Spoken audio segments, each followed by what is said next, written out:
You're the night sky trying to make me see your stars, but the dark gets so lonely.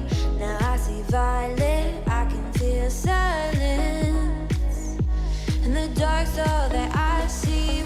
When your stars have burnt out and your heart makes no sound, I'll find violet in your eyes.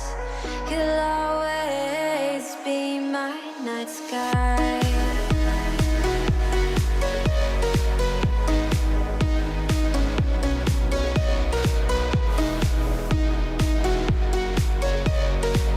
You'll always be my night sky.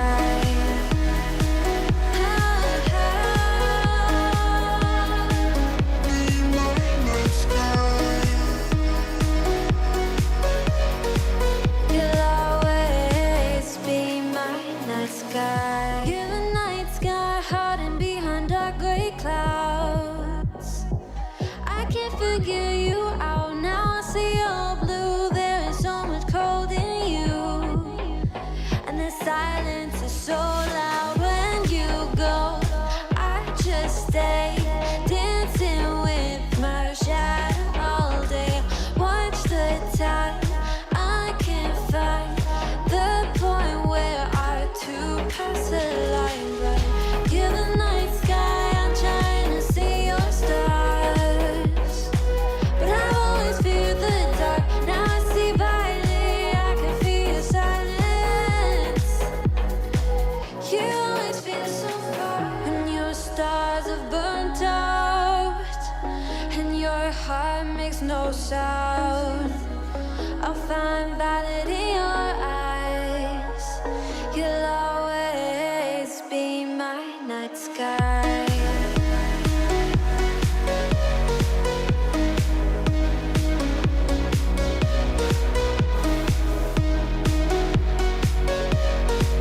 You'll always be my night sky.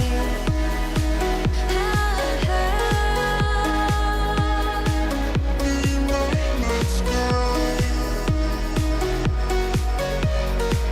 You'll always be my night sky.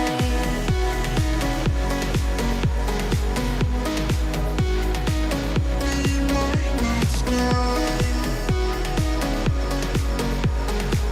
You'll always be my night sky. I get lost inside my thoughts, and when I start to think, oh, the Tahoe closest starts to end up on the brink.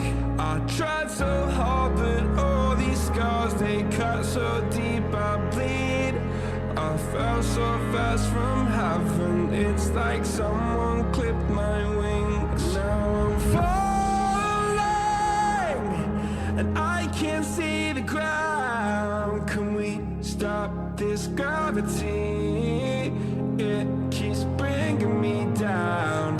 I can't breathe, and I don't wanna die. Can we stop this gravity? 'Cause I wanna say goodbye.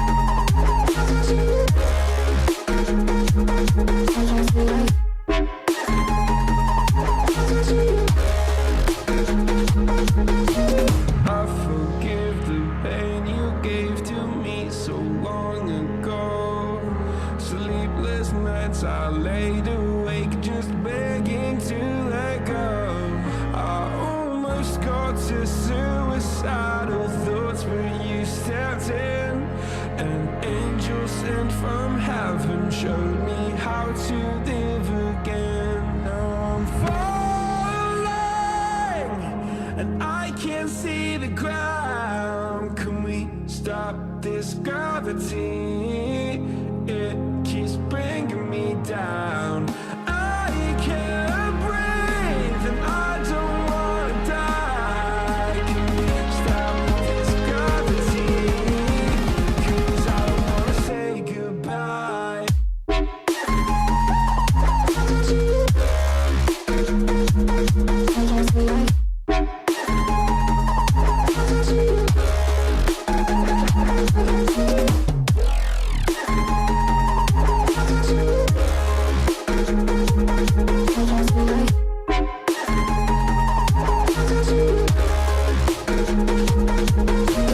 My love, I'm gone. I need to be strong. The darkness had tried to swallow me.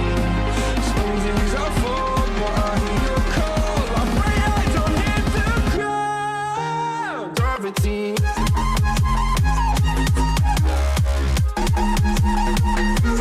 Gravity.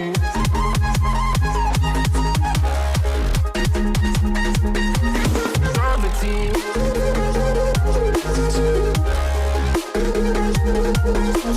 Gravity.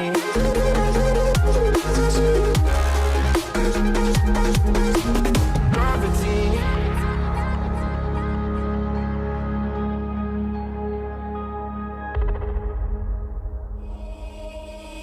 Baby, wait, I know that you're afraid, but it'll be okay if you just stay with me.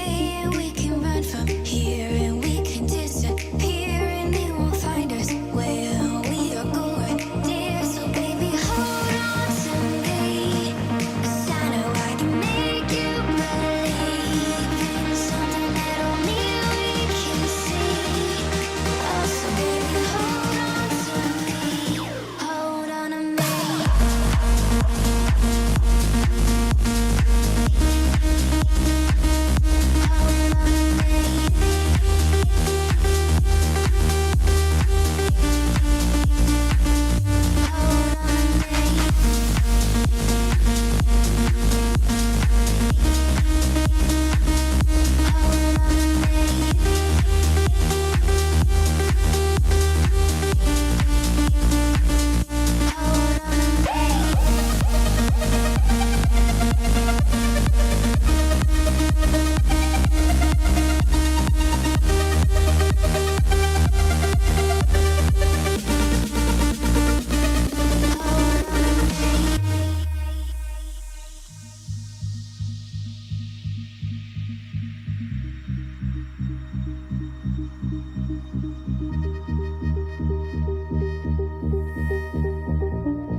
Baby, wait, I know that you're afraid, but it'll be okay if you just stay with me.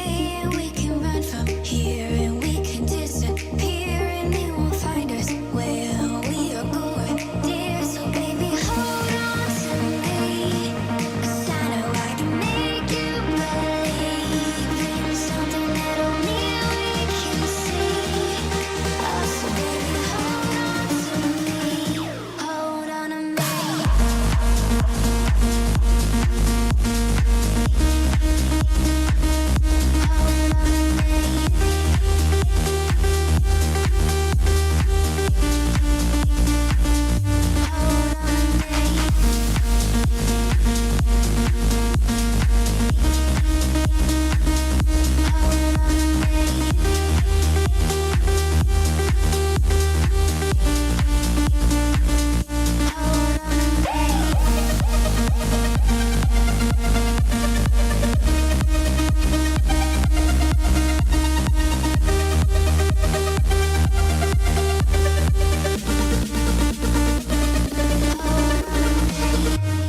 When it hurts like this,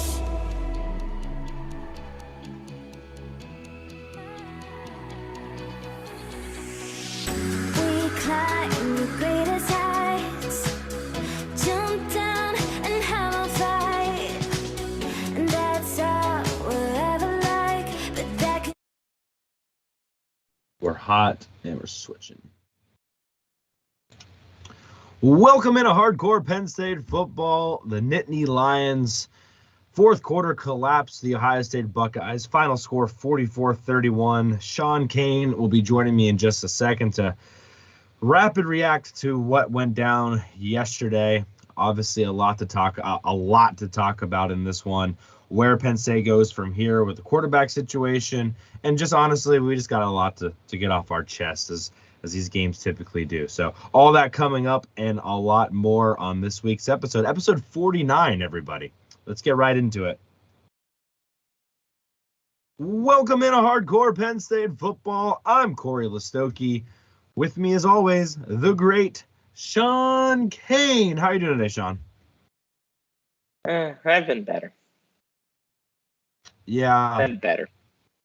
You know what? I've been better, but I've also been worse. Yeah, I'm a lot less angry than I was after the Michigan game, so I guess that's good. I think we should just start with, just our thoughts here, Sean, and then we can start recapping the game. I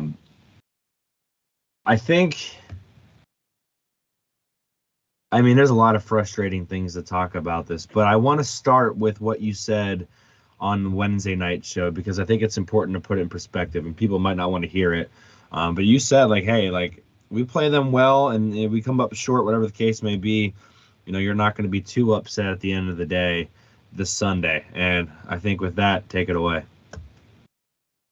Yeah, guys. I mean, if you think I'm going to come on here and yell and scream, it's just not going to be that type of show. I think a lot of people wouldn't mind hearing you yell and scream. I think fans love how critical you can be. I mean, I'm definitely more of the optimistic. I think they appreciate your tone to the show. I think that's why a lot of people like our shows, because we kind of have both sides, good cop, bad cop, if you will. But sorry, keep going. Oh yeah. So am I gonna say I was happy with everything? No. I think we could have we definitely could have played a better game. We turned the ball over 4 times. And when you turn the ball over 4 times against an elite team, you're going to lose, especially when you don't get any turnovers yourself. And I think that part was particularly disappointing. We didn't have any semblance of a pass rush. And you have the lead with just a tad over 9 minutes left in the game, and you give up 28 points. You give up a defensive touchdown. And then, you can't do that. You can't. If you want to get to that elite level, like James Franklin wants to, that's not what elite teams do. That's what, frankly, pretenders do. And we kind of showed our ass a little bit in those last 9 minutes. Now the positives. I love these freshmen guys. I mean, I really, really do. Kaytron Allen, that guy, he's a lot like Evan Royster. I mean, I see a lot of Evan Royster in him. He's quicker than people give him credit for. He's got a little more explosion. I think in the off season, I think he's going to work on his speed some more, and he's going to be even faster and probably find a whole new gear. So that's exciting. Abdul Carter made an appearance. He got himself a sack. And I think there's a lot to be excited about. Zakee Wheatley, who's not a true freshman, but he's a redshirt freshman, nearly had that interception. I mean, I think he wants that back. I think he could have gotten a foot down, but it was close. Maybe next year he gets that. So, yeah, a lot of missed opportunities. When Ohio State's offense was stalling a little bit in the third quarter, it felt like it was 14-13 for a long time. We just couldn't do anything. And that's not winning football. That's not elite level football. I mean, an elite team, when the other team is struggling, we had to get at least one touchdown on one of those drives, and we didn't get any points. I thought that was a big part of the game. And and I'll finish with this. Elite players make elite plays. JT Tua, I don't want to mispronounce his name. I'm going to do a phonetic check. Bear with me, because he deserves to get his name I'll just call him JTT for now. He deserves to get his name not butchered because that guy is a man. Like, he is an elite player. He's an elite level athlete. We said they don't have a Chase Young or a Bosa brother on this defensive line. Well, that's wrong because he showed that he is that. Now, he didn't show up before this. I just looked at his stats. He had 1 sack the whole season going into this game. And he didn't have any interceptions or anything like that. I mean, man, oh man, what a player. And you just had to tip your hat to him. He made elite plays. And Bryce Effner struggled with him. And that's a 3-star guy, a backup guy, struggling with an elite level player and a guy that's probably going to be a first-round draft pick. CJ Stroud made the big pass to Ibuka down the sideline to take the lead. He made another big time throw to Marvin Harrison Jr. on their drive to take the lead. And Marvin Harrison Jr. I mean, the guy's the best receiver in America. There's nobody that I've seen that's close to him this season. And they just have more elite players than we do. We have a couple. Olu is an elite player. Joey Porter Jr. is an elite player. But there's just not enough. And Parker played the game of his life, but let's be real, that's not an every week occurrence. With Marvin Harrison Jr., that is an every week occurrence. That's just what he does. So you have to have more elite players to beat teams like Ohio State, and maybe we do. Maybe some of these true freshmen will be that. Maybe some of the redshirt freshmen, maybe some of the guys coming in next year will be that. But right now we don't have enough, and we came up short, and it sucks. But I don't think it's time to panic about the future. Yeah, Sean, I think you hit it on the head pretty well there. I think it's difficult to really fully understand, I guess, what happened. I mean, you can point to a lot of different things. I think that third quarter is an important one, though, because the offense did have a couple of chances to maybe get them a little bit bigger of a lead, and maybe it doesn't make a difference because Ohio State's, you know, they went on a tear regardless. But you just think maybe if that's 24-16 or if it's 27-16 instead of 21-16, you feel a little bit better. Overall, though, Sean, it's frustrating because, look, I mean, I expected them to go 10-2 this year, so that's still on the table. So I'm not going to sit here and say that everything's falling down around them. But when you have those opportunities, you just want to see them take advantage of it. And I think a lot of parallels are going to be made to the 2017 game and the 2018 game. I think, honestly, those two games of Penn State fell apart more than yesterday. I think, to a certain degree, Ohio State just took what they wanted yesterday. I mean, they won the fourth quarter, and it wasn't like there's moments where Penn State struggled for sure, but also there was just moments where Ohio State, they made the better plays. I mean, I go back, and I'm going to probably go back to it multiple times today, but it's 21-16, and Penn State has a nice long drive, which took about 25 minutes of real time, and they score with about 9 minutes left. And we were texting in our, just in our group chat, and I was like, before that drive even started, I'm like, if we can run the ball and kill about 6 minutes and give, and score a touchdown and give Penn State the lead, like, I think we can win this thing. And then they did that, and it was 21-16, and at that point, I'm like, all we have to probably do is get a field goal. If we can score 3 more points, we probably win this, and that obviously wasn't the case. But then the defense comes out in the field and had played really well the entire game, only I think 200 yards up to that point. And then Ohio State goes 3 plays, 75 yards. Now, credit A, CJ Stroud for making some good throws. B, Ryan Day for going up tempo and catching the defense off guard. But you can't go 3 plays, 75 yards when your offense finally gave you the lead. And I get it. Like, the defense played their butts off in the first half. And it comes back to the lack of complementary football. And we've talked about that a lot this season, Sean, is the lack of complementary football. You, even in the Michigan game, defense playing well early, offense had 2 3-and-outs. Now, I wouldn't say, if I had to compare the performances, I thought the defense played much better in the first half against Ohio State than Michigan. It was a different kind of defense. Like, they were still giving up yards to Michigan and then just bending but not breaking.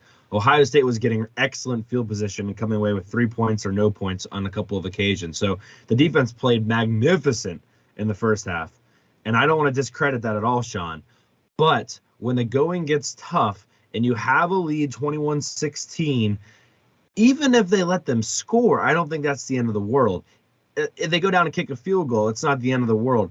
You can't let them go 3 plays, 75 yards. That's before any more turnovers happen. It's before anything else. You can't let that happen. And it did happen. So whatever. Okay. Credit Ohio State, credit Ryan Day, whatever the case may be. I do want to point out that Abdul Carter was not in on that drive when those 3 plays happened. The next series, the fumble, we'll talk about that all a little bit later. I mean, it stinks. You give credit to JTT for making the play, and we'll talk about that more later. But that happens. I'm not gonna, say the defense's fault, even though Curtis Jacobs was hurt and wasn't in on that quick play, 29-yard strike to Stover, which I think 3 people missed a tackle to get him in the end zone. I'm not gonna blame the defense for that series. So whatever. 30-24 at this point, or 30-21 at that point.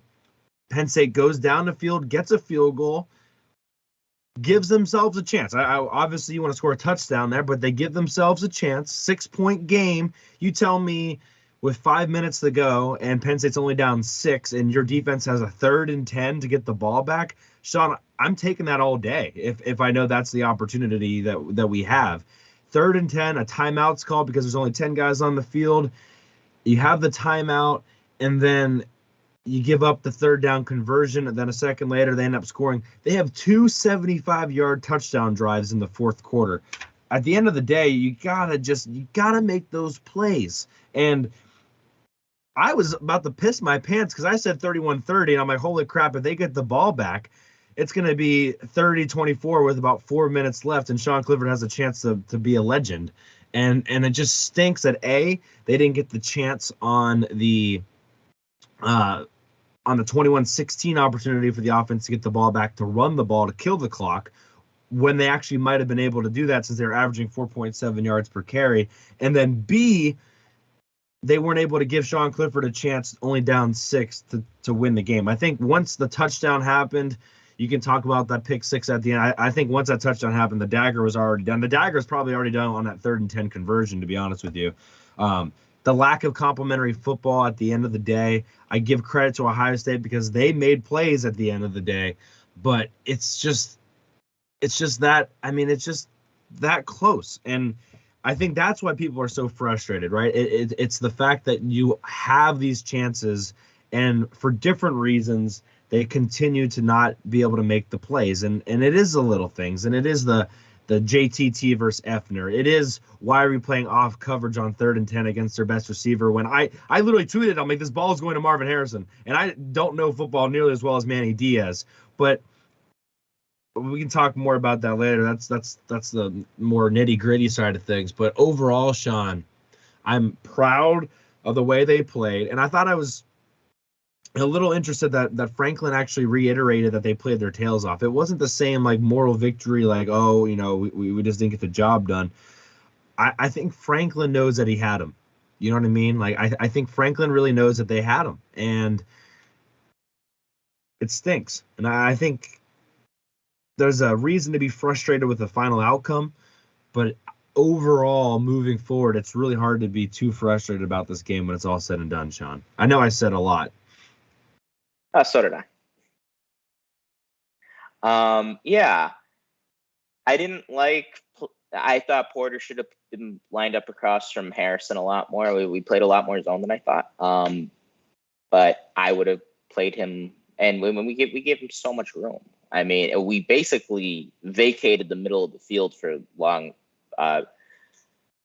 periods of time. Fleming actually had a big play down the middle. It was really, I don't remember Fleming doing very much, but I remember that play. And yeah, and it's just things like the Stover touchdown that just shouldn't happen. You had 3 missed tackles. One of them was from Joey Porter Jr. You got to be able to bring the guy down. I mean, you got it. And like Corey said, that's credit to Ohio State. They made plays. We didn't make them. in crunch time. We really didn't make any play, except when, crunch time, I guess, when we scored with Kaytron Allen on that bizarre drive that we had in the red zone. I guess that was crunch time. But after that, we just stopped making plays. We just didn't make any more. We had a garbage time touchdown, and that was the last good thing that happened for Penn State. Yeah, I will want to interject and say the only time I could really say the only people I thought made plays late were the defensive tackles and giving them a chance on a 3rd and 10 because they blew up. It was like 2nd and 5, and I think that play was L's actually. Yeah, Devon Ellis had a big play on that, yeah. And he blew it up, and it gave him a 3rd and 10 because it was like 2nd and 5 after the first down run, and you're like, oh crap. He blows that play up, and they had a couple plays where they blew up. Him and Izzard and Mustafa and Beeman, I thought played really well the whole game, but they did give them they're like, okay, we gave you a chance secondary to shine and to be the moment. You got to give, but otherwise, yeah, I agree. Like they just were non-existent. Yeah, and the defensive tackles actually I thought played well the whole game. So I'll give them credit there. Even the Henderson run, we didn't set the edge. The first one, the linebackers got totally washed out of the play. The second one, we didn't set the edge on the Henderson run. I think Carter has to be there. He wasn't, and the ends weren't. So, overall though, I thought the defensive tackles played a really good game, really from beginning to end. It just sucks that like we're here and it feels like we're here every year saying different things, but it's like the names change, but it's the same. It's the same old song and dance. And it's just deflating because you just look at that Ohio State game every year and you have to almost pencil it in as a loss. And that's really how it's been since, when Urban Meyer got there, that's how it was. And now with Ryan Day there, it is. And that talent gap is just there. And one of my biggest fears with Penn State football, guys, is that we're just a program that peaked in the 80s and we're just never going to have that same magic back. And we'll have a great year here and there. 94 is a great year, and 05 was a great year, and 08, 16, 17. But we're just never going to have that same magic back. And it's like Ohio State's always going to have that magic. Like, for the more experienced fans out there, you guys probably remember the 80s like it was yesterday. But the 80s was a long time ago. It was 10 years before we were born. So, like, this is what we know. And I'm so tired of it and just the same thing every year. We're a good program. Sometimes, maybe we border on a great program, but that's who we are. And Ohio State's been an elite program really since Jim Tressel was there. And they've only gotten better. And I don't know how you close that gap. I don't know what the answer is. Some of you would say fire James Franklin. Okay. Well, who are we going to hire? We're going to hire Matt Rule. Have you seen his record against top 25 teams? It ain't good. I don't know the answer. And I really don't. Like, I am really perplexed as to what the answer is to get to that next level. And I guess you could spend more money on facilities. You could use NIL to your advantage, but I don't know if it's going to be enough because Ohio State's always going to be there. And they're just always a step or two or three ahead of us in all that stuff. Yeah, Sean, let me just try to answer that question for you. I'm not saying I have the answer because obviously if someone had the answer, if I knew the answer, then you'd think James Franklin and company would know the answer. But let me at least try. To understand, I guess, where Penn State is, I think you're right. It's a certain level of purgatory where we're at right now with Penn State football. Now, I don't think it's fair to necessarily use this season as the season to really tie it all together because of where the expectations were coming in. But I think the whole overall arching point is definitely there and an important one.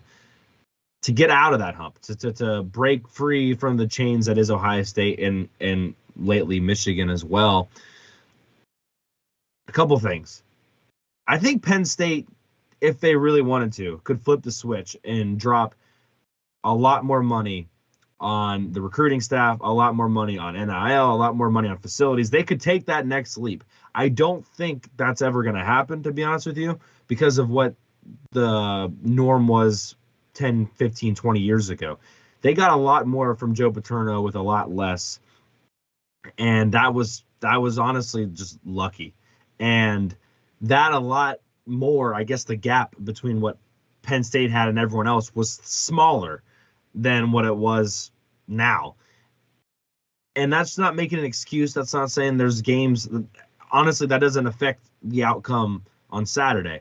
But my point is, to be consistently at that level, you need to consistently be doing the same things that everyone else is. I mean, Franklin said it multiple times. If you want us to beat these teams, why aren't we doing exactly what those teams are doing? I get that aspect of it. So let's just say they don't do that, though, right? Like, let's say they meet somewhere in the middle and Penn State does 75% of what Ohio State's doing, 75% of what Georgia's doing. That's never going to get them to that point, even if they could. So what else can you do, right? Well, I think one thing that they haven't really ever had, and I would argue that Trace McSorley flashed it, but it still wasn't really what they had, is having a great quarterback. And a great quarterback can be an equalizer. And I think that's why fans want Drew Aller so much. And I think that's fair. Now, I want to counterpoint that and say, and we'll talk about Sean Clifford in a second, I'm sure, they didn't need a great quarterback yesterday to win, to be honest with you. The way that game was going, it was 21-16, and you could argue if Sean Clifford plays his just game manager game, the way they were running the football, and he doesn't have those turnovers, they actually probably only need him. I guess the question is about that is, do you want him to have an extra 100 yards and then one more touchdown, or do you want him to have 2 less turnovers? And I think in the way the defense is playing, you could just say, you know, take away the turnovers and we feel a lot better about it. Because Trace McSorley didn't have a great game in 2016, but he didn't turn the football over. But to get back to my main point, quarterback is an equalizer and can maybe get you over the hump. But finally, I think it's relative to what success is nowadays, Sean, and that's getting to the college football playoff. And when you're in the Big Ten East, you got to beat Ohio State, you got to beat Michigan to really give yourself a chance to get to the college football playoff. I'm interested what the perspective would be if Penn State was in a 12-team college football playoff, right? Where it is not so damning if you lose to Penn State or to lose to Ohio State or Michigan every year. I'm also curious moving forward, and reason why maybe Penn State fans should be excited is 2 things. A, you think you have a quarterback of the future, so that's exciting. And B, in 2 years, the divisions are going to be realigned. There might not even be divisions anymore, and there's going to be 12 teams in a college football playoff. So you might have the quarterback to beat Ohio State and Michigan more consistently. And B, you might not even have to beat them to get to the college football playoff and or get to the Big Ten championship. So there are things going in the right direction. If things stayed the way they were, Sean, I think Penn State's very much in a purgatory. But I think those things are the reasons to be excited for the future. And hey, look, the best players right now playing for Penn State, except for a few, are the young guys. So there are things to be excited about. There are things to be optimistic about moving forward, especially in the next 4 games where Penn State might get to see a lot more younger guys. But I think your overall arching, point is, right now it seems that we're stuck in a rut. And I guess my counterpoint is you can either dump a lot more money, which I think they need to at least do more, and I'm not saying go Georgia level. B, hope that Drew Aller is the guy you want him to be. And then C, maybe it's a defeating attitude, but the college football playoff is going to expand, and you're probably not going to have to be in the same division as Michigan and Ohio State after 2023. Yeah, I agree with most of what you said there, because if we want to get to where we want to get to, stuff has to change. And I think yesterday, I hear what you're saying if Clifford plays his typical game managing game. I think it would be sufficient, but not necessary. That's usually the inverse if we had an elite quarterback, though. If we had a guy that could go throw for throw with Stroud. Like, look at the Tennessee and Alabama game. It was Hendon Hooker versus Bryce Young. And those were maybe the 2 best quarterbacks in America going at it. and it was they were just exchanging touchdowns, and they were going touchdown for touchdown with each other. It was like watching Josh Allen and Patrick Mahomes last year in the divisional game with the Chiefs and the Bills. And even the biggest Sean Clifford fans in the world know we want no part of going blow for blow with Ohio State. I mean, it's just not going to happen. So if we had an elite level quarterback, and look, maybe Drew will be that.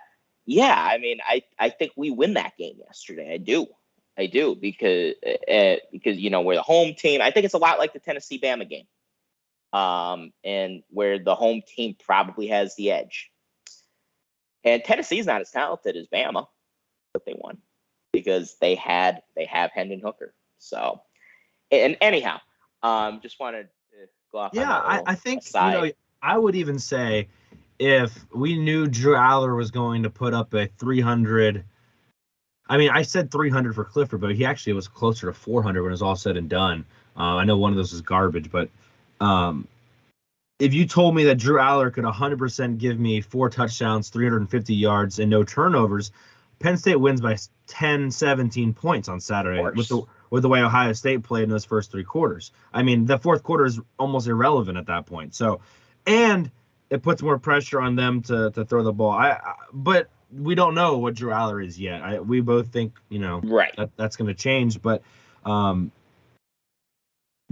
just come back to, and I guess let's just lead right into the Sean Clifford conversation since we're perusing it anyway. Let's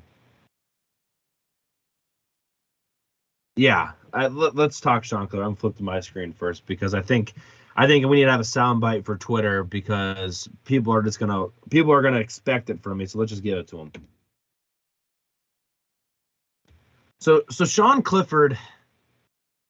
Obviously, I'm a fan of him as a person, as a player, and it's tough, right? At the end of the day, it's tough. I think this was his legacy game. We said that going into this whole thing. And to me, what is maybe just the most ironic part about all of this is if he takes care of the football like he had for the entire part of the season so far, he hadn't had a multiple turnover game like this. If he just takes care of the football like he had, you could make the argument that Penn State's in a much better situation to win the game, especially early on. And the fact that at the end of the day, that is what's so damning, that is what's going to cement his legacy, is the fact that he didn't take care of the football. He threw for 374 yards and 3 touchdowns, but it's end up being the fact he couldn't take care of the football. And that was the one thing he was doing well. I think just kind of is how cruel college football is. But it is what it is. And he had those opportunities, and it just didn't come to fruition for him. And so it stinks. It sucks. But Sean Clifford had the chance to write his own legacy when it's all said and done. Was it all him? No. And that's just college football. I mean, there's a reason why sometimes good things happen to some quarterbacks and bad things happen to other quarterbacks. And one reason or another, it is what it is. And that's what the legacy is going to be. You could argue that he has better numbers than Trace McSorley at the end of the day. He just took over the school leader for touchdowns with 78 against Ohio State yesterday. And it's not really fair, honestly, Sean, that Trace McSorley is able to complete just 9 passes and gets a win over Ohio State in 2016. But that is the way the cookie crumbles when it's all said and done. And so as frustrating as it has been with Sean Clifford, and it's romantic in the way that at the end of the day, it was the same Sean Clifford we'd always seen, right? An ugly side of him and a beautiful side of him. But that's it. I mean, it does not matter if he does play the rest of, the last 4 games plus the bowl game or not, and he wins all of them. He never beat Ohio State. He had a losing record against Ohio State and Michigan State combined. And although he got them to New Year's 6 games, he never got them to college football playoff. He never got them even to a Big Ten championship. The legacy's been written. It's done. Over. And as a big Sean Clifford fan, I hurt for him, but I can't say he didn't have the opportunities. And I guess that's to me the bottom line, right? I mean, you give someone the chance to do it, and you hope they do it. And at the end of the day, Sean Clifford didn't do it. So I love the guy as a person. I love the grit and the heart that he put out in the field every single game. But he didn't get the job done at the end of the day, Sean.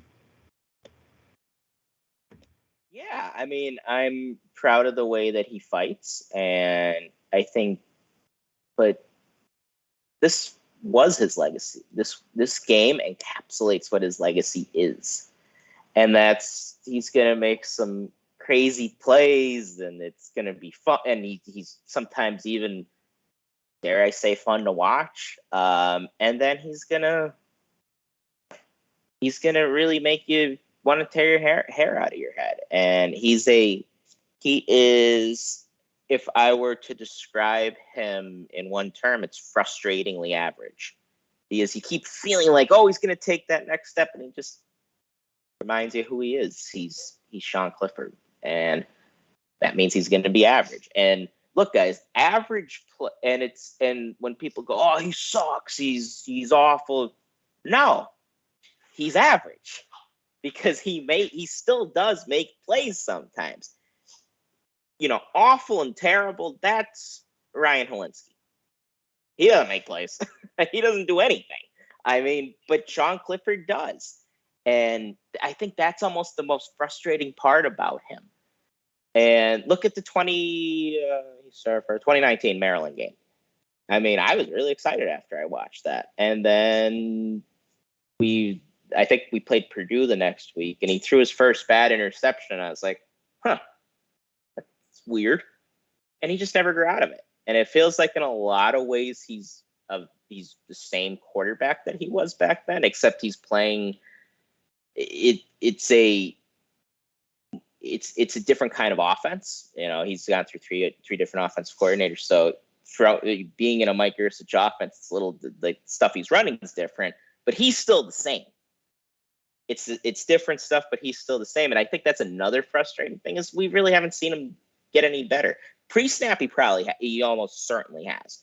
But post-snap, I mean, he makes the same mistakes. He does the same things well. And it's just, he's frustrating to watch. And I understand the anger that a lot of Aller fans have. I think a lot of it goes over the line. I think a lot of it gets personal and, frankly, a little weird.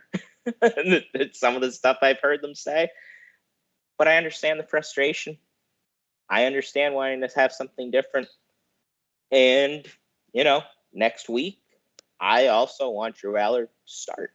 And I want him to start going forward. And it's because of a lot of what Corey said. I think Corey hit this pretty well. Sean Clifford's legacy has been written. And I think it is time to start looking forward to the future and seeing what the young guy can do. I'll say this. I think that's a risky message to send to your locker room. And, I think there's some people that are like, what's the downside of it? Well, the downside's this. You're basically saying to your locker room in a lot of ways that this season's over. At least it could be interpreted that way. And I don't think that's correct, but you just have to be able to massage it in a way to keep the players engaged and to say, look, we still have a 10-win season to play for. We still have a New Year's Six Bowl to play for, but we're going to do it with Drew. And I think that's how you have to approach it. And if you approach it like, the season's over and there's nothing left to play for, there's a good chance we could get upset this month. So I think you have to do it in a smart way. And, well, I mean, look, we're not the coaches. I don't know. Sean Clifford could start next week. But if you're going to go the Drew Aller route, you have to be very careful with how you do it. Yeah, good points. Good points, Sean. Just want to make sure when we finish up before we move to Aller, because I agree with what you said. I just want to make sure we covered everything. The second interception that Sean Clifford had was really the one that I will remember probably the most, and it reminded me. This is going way back, but It reminded me of the interception against Memphis where it was a similar play. He threw it to the right side, though, and it was just like, why did he throw that? And he was picked off, and it was like a same like hitch route kind of thing. And I was like, well, what was that? Like, why did that just happen? Like, it was just dumbfounded. And that's kind of what it reminded me of. And we saw that again. I honestly don't like the first interception. Like, what are you going to do about it? I got tipped twice and picked off. Like, it sucks. The fact that we went back to a screen pass to JTT's side towards the end of the game, to me, was a mistake by Mike Yursich. And again, Bryce Effner gets beat like a drum. I mean, that guy shouldn't even be in a throwing lane, but it is what it is. But that second one was the one that was, to me, the most damning, even though that one, I don't know if that one even resulted in points. But the point was, it was still, I guess the frustrating thing to me, Sean, was the offense was moving the ball in those two drives, too. It wasn't like it was the first play of the drive. I mean, they were moving the ball in those two drives. They had got a couple first downs and were in sort of a groove. And then those things happen. So, yeah, it stunk. I would say his ceiling has grown from 2019 to now, but those hiccups at the end of the day is the difference. And again, first quarter I blame Sean Clifford in the offense. Fourth quarter I blame the defense. I think they both deserve just as much blame for how this one finally went down. But moving to Drew Aller, I think, and how you massage that, I think it got easier for James Franklin for one reason, and that is those turnovers. If Sean Clifford has, let's just say, 2 touchdowns and game manages it the way he had previously, and Ohio State loses or Ohio State wins in the same fashion, but Clifford really didn't make any huge mistakes, I think it's harder to say, oh, yeah, we're going to go to Drew Aller, because Clifford really didn't lose you the game. He didn't win you the game, but he didn't lose you the game. You can now make the argument that after those 4 turnovers, Clifford was the reason you lost the game. Whether that's 100% his fault or not, you can at least make that argument. He hadn't turned the ball over like that the entire season, and now that he has, you can then make the argument that, okay, well, if we're going to turn the ball over 4 times, we might as well start Drew Aller anyway. That is now the conversation you can have that you couldn't have previously. And that, to me, is the biggest difference. It's the same reason why Clemson went to Kublik. DJ was starting to turn the ball over, and now you can make that transition a lot easier. You couldn't really do that before because Clifford had 3 turnovers the whole season. He had 4. Whether it's all his fault or not, he had 4 on Saturday. It's a lot easier to go into that locker room. And Theo Johnson even said after the game, I think Hunter Norzad even said after the game, we can't have those turnovers. It's a lot easier to go into that locker room on Sunday or Monday and say, look, we can't turn over the ball that much. We're going to go with Drew Aller moving forward. I think that conversation's easier. It's easier to get the team behind it when those mistakes happen. It's harder to say, okay, Drew, we don't really know what your floor is, but we think you give us a better shot, even though we haven't really seen Sean Clifford struggle. Well, now we can go, okay, well, we just saw Sean Clifford have a really bad floor in a game where he turned the ball over a lot. Drew, you might do something similar, but we don't at least know. We at least saw what Sean can be at his worst this year, and that wasn't good enough. So I think that conversation to me is easier now. I don't know if that conversation is going to happen, but Sean, we're both on the same page now. Drew Aller, and you gotta understand too, Sean, you have a very good opportunity here for Drew Aller to play and to lean on Sean Clifford when he needs those moments. Drew Aller is going to make a mistake in these next 4 games if he starts. That's just going to happen. Promise you it's going to happen. Don't know if it's going to be against Indiana or it's going to be against Michigan State. But you have an opportunity now for him to make those mistakes, come over to the sideline, and have Sean Clifford as a sounding board. I really think you need to use those opportunities wisely and not let those opportunities go to waste. And I think Sean Clifford is a guy. You can't do that with a lot of quarterbacks anymore in college football, but I think Sean Clifford is a guy that would put the team first and be that guy for Drew Aller moving forward. I love that you touched on the turnovers because I wanted to talk about what James Franklin said after the game. He was asked how he would assess Sean Clifford's performance, and he kind of gave it what is called in the corporate world a crap sandwich. He said, I thought he played gutsy and made some big time plays. There's a piece of bread. Now here comes the crap. But he can't have the turnovers. I don't know if the one was necessarily his fault. It was a pressure and a strip sack. But the other ones, whether we left the ball inside or whether he has to find the throwing lane around really athletic defensive ends. I thought he played gutsy. He did some really good things, but there's some things that we have to get cleaned up too.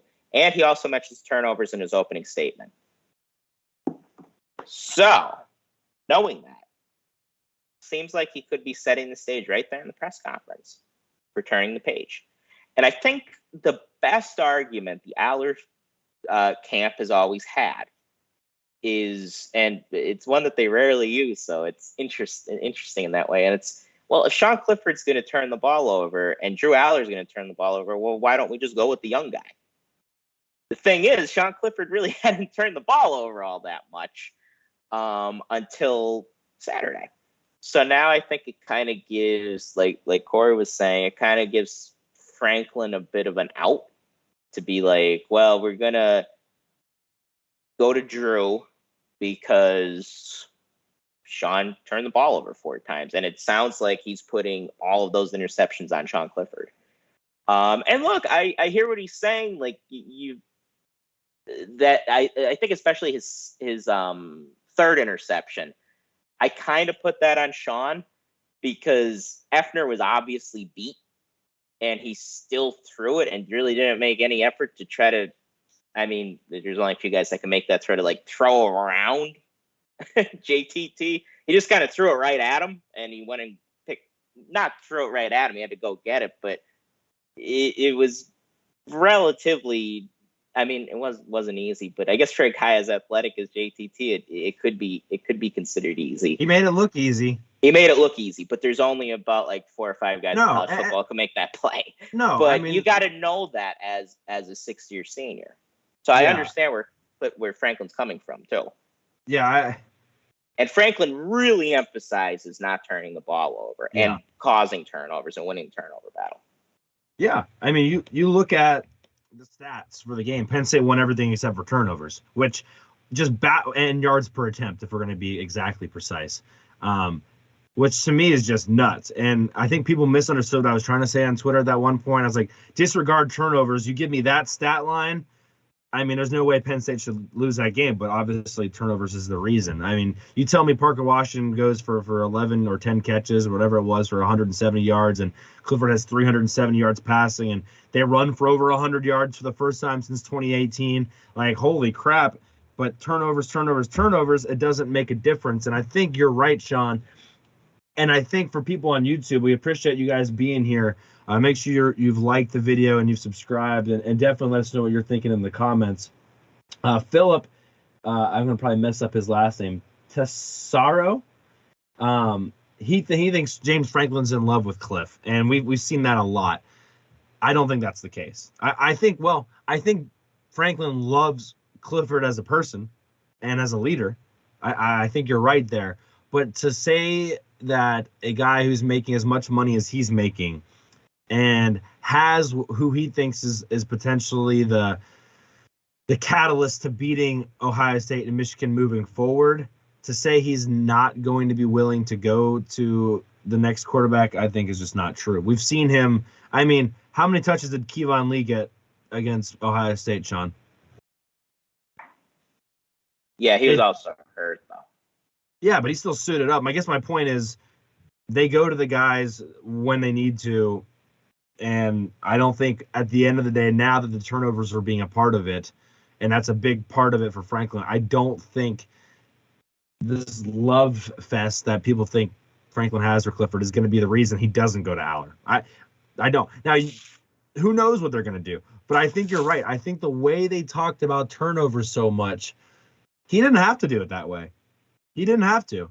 He could have, deflected it. He could have said it was just on the coaches. We got to be better as coaches, et cetera, and he didn't. And to me, that is like you said, a pretty big indicator. We always talk about these press conferences. You got to read beyond things. And to me, he had opportunities to say, "Oh, the offensive line's got to be better." You got to, or you could just have said that they have a 5-star guy and we don't. He could have gone down that whole rabbit hole if he wanted to, and he decided not to for a reason. And to me, I think that's a fairly good indication. And I will just say, to maybe wrap up the Aller conversation, Indiana, one of the worst pass defenses in the Big Ten. Honestly, to a certain degree, I think Indiana's a perfect game to get Drew Aller out of Beaver Stadium, where people are going to bitch and moan if he struggles, to go on the road, united with your team. The team kind of surrounds you and you rely on your team to go on the road in what's not going to be a hostile environment against a terrible Big Ten pass defense and to gain some confidence. I think it's I honestly like this matchup better than if Drew Aller would have started at home against even Minnesota in the whiteout, right? Like, this is a much better, especially with the way the fans are right now and they're antsy. Let him be on the road. Let him make a mistake on the road. Don't let his first mistake be in front of the student section when they're already all fired up and ready to go. So this is a perfect opportunity, in my opinion, for it to happen. I don't know if it's going to happen, but I think, like you said, the turnover margin conversation is the reason I think Franklin's going to make the switch. We'll have to wait and see. Yeah, I would say he will too. And I've heard, that he's, in love, that he is loyal to a fault. And this is something that I've heard about James Franklin since the John Donovan era. And I remember reading people saying, now I didn't have a podcast then, so I didn't get as much, I wasn't as connected to the Penn State fan base as I am now. They were saying he's never going to fire his friend. And then he fired John Donovan right after the last game of the season. James Franklin is not afraid to make moves if he thinks it'll help Penn State win. And I mean, look, I think it's very fair to say he has a very close relationship with Sean Clifford. He's a player's coach. He's a former quarterback himself. So I think he's probably, maybe not preferential to the quarterbacks, but he probably has a deeper connection with them because he was also a very good lower level quarterback at East Stroudsburg. So he probably feels a bit of a bond with the quarterbacks. But he's benched Sean Clifford before. Like in 2020, he played Will Levis over Sean Clifford, and Levis struggled against Iowa. And Cliff came in and actually made a couple touchdown passes, completed a couple touchdown passes against him, and then he got the job back. So Franklin, that's a very good point. Yeah, so Franklin has shown that he's willing to bench Sean Clifford himself. So, I mean, I think he's going to do what he views as in the best interest of the team and the program. And I believe it's start Drew Aller. He may have a disagreement, but I don't think there's some loyalty to the grave that he has with Sean Clifford because he already has shown that he doesn't have that. Yeah, and to be honest with you, Sean, if he starts Drew Aller, he gives himself a 9-3 cushion, in my opinion. Like, if anything, he honestly buys himself some slack. Yep. I know he doesn't think about this, but we can think about it. But if he starts Sean Clifford these next 4 games and they lose one of these games for some reason, especially if they lose to Michigan State, people are going to want to burn his house to the ground. But if he starts Drew Aller and they lose a shootout to Maryland, or even if they go on the road for Aller's first start at Indiana and they lose some silly game, people are going to be like, and Drew Aller, let's just say, has 3 turnovers. People are going to be like, okay, whatever, learning opportunity, we move forward. He did some good things. People aren't going to be freaking out. People will probably just be happy that he didn't start Sean Clifford. So he buys himself a little bit of time there, too. I know he's not thinking that way as a head football coach, but in the grand scheme of things of looking good, he gives himself a chance to go 9-3. Even if they go 9-4 with the bowl loss, people aren't upset if Drew Aller plays those remaining games. And if they end up going 10-2 and they win the bowl game with Drew Aller, I mean, all of a sudden the whole specs on everything completely flips on their head. So just another thought about that. Yeah. I don't think Talia Tagovailoa has started since he got hurt. Am I right on that? I actually do not know that for 100% fact or not. Yeah. So like this end of the season stretch sets up really well for a freshman quarterback to come in and play. I mean, we have Indiana this week. Indiana is not a good football team. I don't like going up to Bloomington. Weird things happen out there. It's usually always extremely windy. But historically, Penn State has won games out there. Typically, we all remember the 2020 game, but take that out. Penn State does well. Penn State usually wins games out there. Have Maryland, maybe with Talia Tagovailoa, maybe not. Rutgers, who Penn State should beat, and Michigan State, who Penn State should beat. So it sets up really, really nicely for a freshman quarterback to help you get 10 wins. And I think that's a good way to look at the rest of this season. And probably if we win 10 games, we are Penn State. So we will probably be able to secure an Orange Bowl berth and play maybe Clemson. And I think that would be a great test for this team, maybe a team like NC State. And hopefully go down to Miami. Fans will have a good time, and hopefully we'll be eating oranges after the game. So I think it sets up really, really well for the rest of the season. But if they lose one of these games down the stretch, yeah, it's going to suck. But I think it would suck more to lose with Clifford, if that makes sense. Yes, 100% would at this point. Especially if he becomes turnover prone. I mean, that's if we want to say, even if Clifford starts at Indiana, if he has 2 turnovers, I think I don't care how well he does. If he has 2 more, if he has another first quarter like he did the last 2 weeks, I mean, I don't really know how you don't make the switch at that point. Probably they get to the Orange Bowl. It's probably going to be against North Carolina. North Carolina just drummed Pitt, and North Carolina is probably going to be the team that faces Clemson. If Clemson gets to go to the playoff, you're probably looking at a North Carolina game with really nothing to win besides, getting some young guys experience. And let's look ahead a little bit later in the show. We're going to talk some team breakdown, some fan questions. We do have a 5-star review. I mean, we just had an hour-long conversation about kind of the birds and the bees, if you will. So we appreciate just, I guess, indulging us there. But there's a lot to talk about, and I think those are the main points of it, Sean. But there's a lot of side stories to not just this game, but to everything moving forward. And I think the Drew Aller one's obviously an interesting one, but there's a lot more to it, and I want to get into it. So let's start with the special teams and mix it up a little bit. I want to start by saying, after Penn State scored that second touchdown, the most inopportune time to kick a ball out of bounds to give them Ohio State the ball at the 40-yard line. And then right after that, there was a pass interference. So they have 2 penalties, and they're already on our side of the 50. So that was extremely disappointing. And then they go on to score. So that was a big meh. I don't have the numbers, and I could probably pull them up really fast.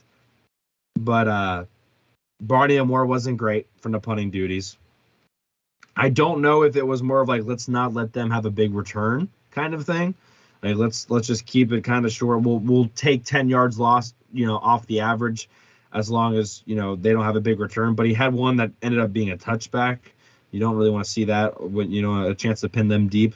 So that wasn't great. And then, Sean, Jake Pinniger.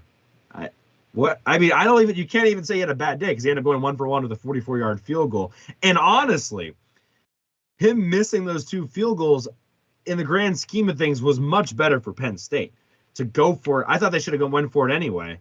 He knew what he was doing. Yeah, he's like, James, I'm going to make the damn decision for you. I'm going to miss these 2. We're going to get the penalties, and then you're going to go for it, and everything's going to work out fine. I got to commend Franklin for sending him back out there. And I will say this. He missed both field goals to the right side. That 44-yard field goal was on the left hash. So when I saw it was on the left hash, I was like, oh, I'm not really too worried he's going to miss this. He missed both to the right. As long as he doesn't overcompensate, he's going to be fine. And he actually made it, but it was still going a little bit right. So I don't know if he's just having a push. I'm not a field goal expert here or anything on how to place kick, but it seems like he's pushing things to the right a little bit. But when I saw it was on the left hash, I actually felt confident. I was like, well, he missed 2 to the right. Now he's on the left hash. Margin of error is huge, and he ends up making it. And he did have some seriously good kickoffs. But overall, you don't feel any better about the kicking situation moving forward. No. I think Jake, like, kind of like Clifford, you got to know what he is, and he's gonna do what he does. I think historically he has struggled from that right hash, and it showed again. And he's just the guy that really struggles with the right hash. I mean, for whatever reason.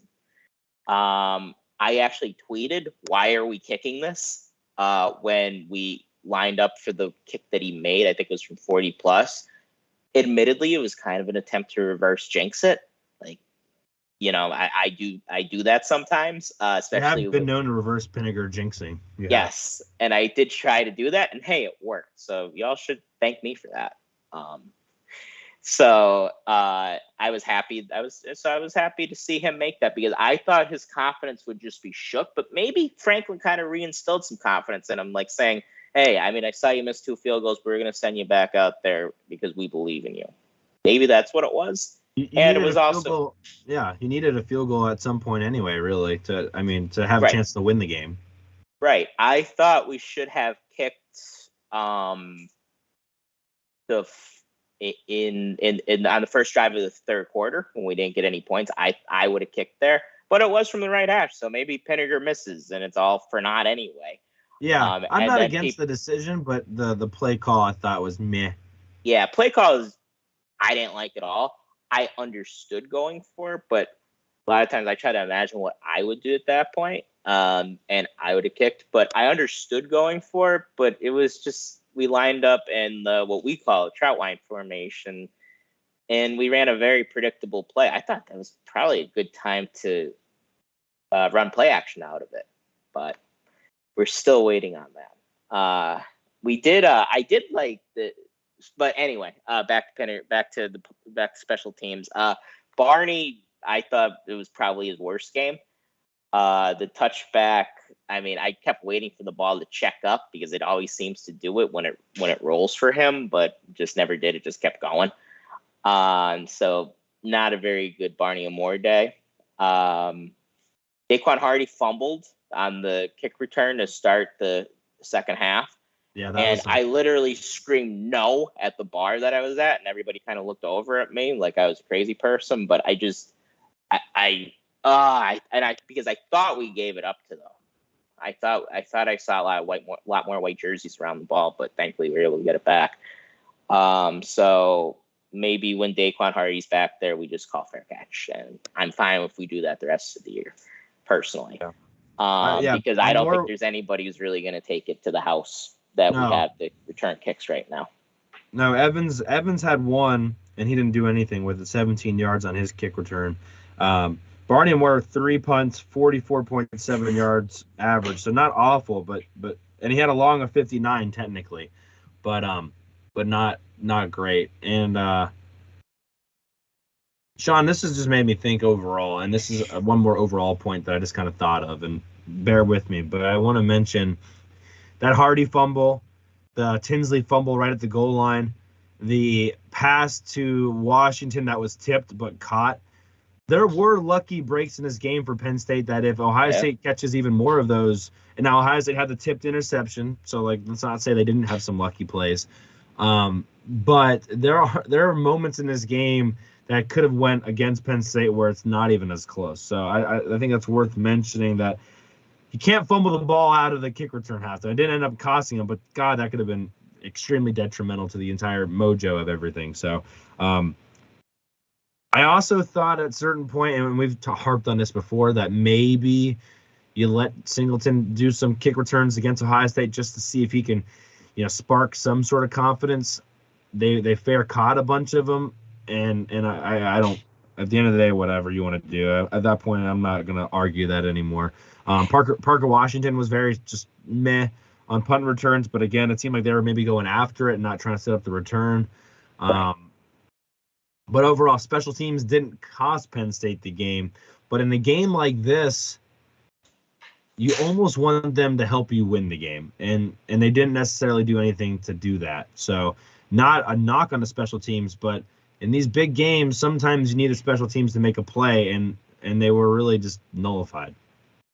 Yeah, and I actually tweeted about this, that Stacey Collins is aggressive coming after punts, way more aggressive than Charles Huff and Joe Lurg had been. And I think we did try to get our hands on a few, but it just didn't happen. And in a game like this, you gotta be aggressive in special teams. And we've seen how important special teams are in these Penn State Ohio State games. We had the block kick 2016, and they had the block punt in 2017. And typically when you give up a block kick or a block punt, I mean, I would like to see advanced stats on that. I have a feeling that the team who blocks the punt or blocks the kick, they probably win, like, I don't know, probably about 80% of the time or something. I don't know. I made that number up, but it's probably it's probably your chances of winning go up exponentially. So yeah, I mean, we just didn't get a whole lot of special teams. They weren't what we needed it to be. Same thing for the offense, same thing with the defense. Yeah, let's go offense, and let's try to maybe not talk just about Sean Clifford, because I think we've covered that as well as we need to. Parker Washington. I mean, we got to give some love to Parker Washington. We actually probably need to eat a little bit of crow, because we were like, does Penn State have a guy that can do anything that Ohio State wide receivers can do? And Parker Washington, the last 2 weeks now, has really shown up. But, I mean, you can't ask for a better day from him. If he decides to go pro after this year, he probably made himself a little bit of money today. 11 catches, 179 yards, 16.3 yards per catch, and 1 touchdown. Obviously had the big play early on where he breaks the tackle and he goes for 6. But there was some catches to move the sticks on 3rd down that he honestly didn't make against Michigan, that he made against Ohio State. And they leaned on him. I loved the angle route out of the backfield for him. That was something we hadn't seen before. But they went to him a lot. And I think he was targeted 13 or 14 times, and he had 11 catches. So a big credit to him for really being exactly what Sean Clifford needed. He needed a guy to be his kind of safety blanket, if you will. And that's exactly what Parker Washington, he made some nice catches. He made Sean Clifford look better. Yeah, you got to give him some serious credit for what he did. It was nice to see Keandre Lambert-Smith. If you have something about Parker Washington, go ahead. I don't. I just wanted to note that I just saw the episode title and it made me laugh. Nuts. Yeah. Nuts. Nuts. I thought that was pretty good when it's all said and done. I also wanted to say Keandre Lambert-Smith, 2 catches, 58 yards, and a touchdown. Nothing crazy, but it was nice to see him get back in the end zone. Maybe that gives him some serious confidence moving forward.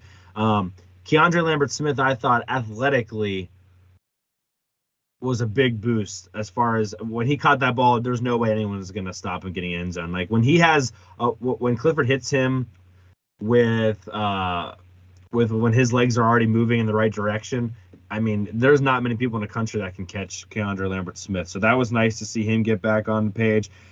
Theo Johnson ended up with 2 catches, 57 yards, but I think one of those was in garbage time late. Yeah, it was. I want to mention also that Sean Clifford had a completion to himself. So that's his 2nd catch of the season. So he had that 1 tip ball back caught to him. So 2 catches on the year for Sean Clifford. But overall, I thought the receivers did enough. We kind of knew going into this that the tight ends weren't going to be as effective as they were against Minnesota, because Ohio State wasn't going to play as much cover 2, and we didn't really think that the tight ends were going to really beat man coverage very much, and that kind of came to fruition. At the same token, I don't really know if they helped that much in pass protection. I mean, you could make the argument, at what point do you just put somebody over to help Bryce Effner on almost every play? And we didn't necessarily see that. Strange had 2 catches. 4 catches for 13 yards, though, so not a lot going there. They tackled him well, honestly. Sometimes he breaks those tackles and picks up a first. He had one play where he ran through somebody and got, to the next kind of second effort there. But for the most part, they did a really good job tackling Strange, which is probably Strange's biggest asset is his yards after the catch ability. Otherwise, nothing. Tinsley, 5 catches, 24 yards. Didn't technically get the touchdown when it's all said and done, but I thought he did some decent things as well. I mean, you tell me that the 3 wide receivers, Washington, Lambert, Smith, and Tinsley, end up with 18 catches for over 250 yards and 2 touchdowns. I'm feeling pretty good. I mean, that's a good day against whatever you want to call the Ohio State defensive backs. We didn't know how good the secondary was. They hadn't played a bunch of people, but that's a really good day for Penn State's wide receivers. The receivers played well enough to win the game. Really from, Parker had a lion's share, no pun intended, of the catches. But, Lambert Smith made plays when he needed to.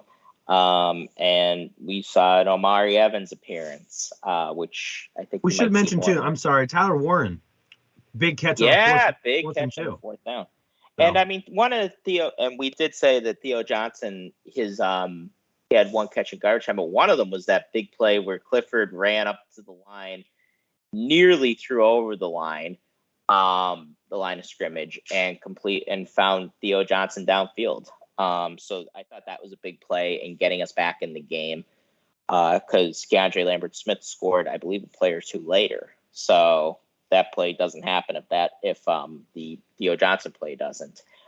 So overall, I was pretty happy with the way the receivers and tight ends played. Brenton Strange, so he didn't have that big of an impact on the game, and Corey's correct to point out that they tackled him well. They also covered him well. Like that play that we really wanted to see against Michigan, it's been kind of a bread and butter play the whole year, where it's play action. We hit Strange, on the rollout. They took that away. Like that was well covered. They had 2 or 3 guys on Strange the whole time on that one. The one play where Cliff threw between 4 guys to get the ball to Parker Washington, that was originally supposed to go to Brenton Strange. Like I knew the play we were running, and I tightened up because that was a really risky throw that Cliff was lucky to get away with, and Parker made a great catch. So. Yeah, they did a great job covering Brenton Strange really the whole game. There was always somebody in his hip pocket, and that's a credit to them. Like that was purposeful, and they just said, we're not going to let Brenton Strange beat us today. Parker Washington almost beat them. They dared Penn State's receivers to beat them, and heck, some things go different way. It could have happened. But yeah, overall, I was pretty happy with the way the receivers and tight ends played. Yeah, let's shoot over to the offensive line. I think the offensive line, it's going to be pretty, I guess, polar on how people feel about the offensive line after this game. I am in the camp where the offensive line, in my opinion, played pretty well. I mean, you can sit there and point at Bryce Effner. You're only as good as your worst guy in the offensive line. But overall, Olu Fashanu played a really good game. I don't think he gave up a sack or anything poor like that. Juice Scruggs, Hunter Norsad, for what he had to do, played really well. I think Sal Wormley struggled a little bit, and I think Bryce Effner struggled a little bit. But again, they're going up against a bunch of 5-star edge players and a pretty good interior on that Ohio State defensive line. So not an easy task. And again, they end up rushing for like 4.7 yards per rush from the running backs. Again, Bryce Effner, not a great day, but overall, I think, they did well enough. And I said at the beginning of the season, I thought the offensive line was going to be really good. After this game, I still think the offensive line is really good. They were out 2 starters against Ohio State. They still ran pretty well. I mean, they were popping off 5-yard runs on first down multiple times. And the reason why, you could seriously argue the reason why Penn State lost this game was because of JTT. And one of the reasons, and who knows, maybe Caedan Wallace gets beat the same way, but one of the main reasons is Penn State didn't have two of their starters on the offensive line, and one of them was at right tackle. And they did enough. I mean, at the end of the day, I mean, compared to what they've done in Ohio State in the past, they did enough to win this game. And I just keep going back to if Penn State could have got the ball up 21-16 with 7 minutes left. They had just gone down the field and scored a touchdown in the previous drive. They were running. Kaytron Allen was feeling good. He was running for like 4 yards per carry at that point. The defense was tired. They'd been out there. The Ohio State defense had been tired. They'd been out there a bunch in that third and fourth quarter. To that point, if Penn State gets a 3-and-out in that drive, and Penn State comes back on the field, and you're not asking Bryce Effner to play pass protection against JTT, they can just run the ball. I mean, holy crap, this game could be completely different. So it is what it is. But overall, Sean, I feel pretty good about the offensive line. I mean, this was a big test for them, and this is a test they usually flunk, and they didn't flunk. And they didn't have their best day, but against a number 2 team in the country, and I get it. I thought the cadence and the being at home would help a lot, and maybe this is a different story if they're on the road, but I think they did well enough today. I'm generally happy about where the offensive line is right now, which maybe I sound crazy for. No, I think you're correct. I was really impressed by the offensive line. Effner had a tough day. But Effner's a backup. Like, he shouldn't be playing every single rep against Ohio State. He's a guy that should just come in if a guy needs a blow. And he's a utility guy. But he's not a guy that you want against JTT every play. I thought they played as a whole pretty well. I mean, Olu Fashanu showed up in biggest spot. And I thought he was very good yesterday. And it's probably the best offensive line performance of the James Franklin era against Ohio State. And I include 2016 because Chase ran for his life most of that game. They were able to pick up those 5-yard gains, those 6-yard gains on the ground as well, and set up second and medium and third and short. And in previous years, we really hadn't done that. And that's a big reason why Ohio State was able to beat us most years.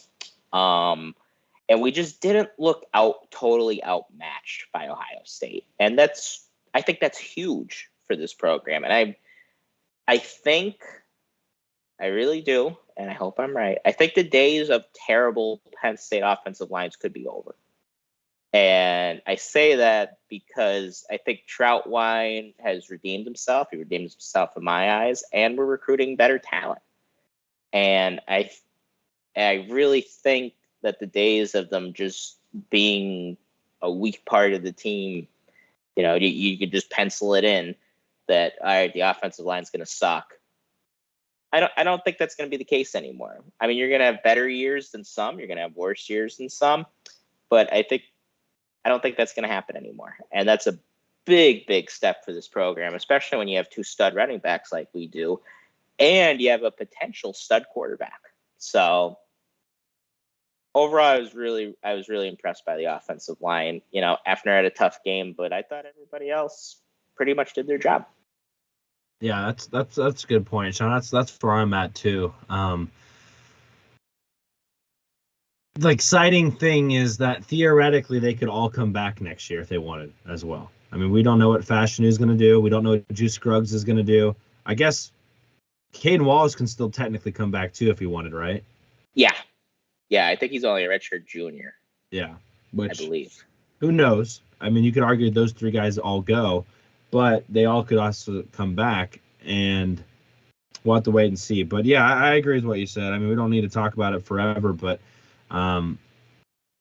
it's exciting that they're moving people. And I guess my final point on that was, I think at one point Fox showed the average third down for the Ohio State and Minnesota game versus the Michigan game, and it was at like 4.7 or something like that, and it was at like 8.8 against Michigan or something like that, which just staying on schedule, especially if you are going to make the switch to Drew Aller, is going to be even more important. Like, get him some easy third downs.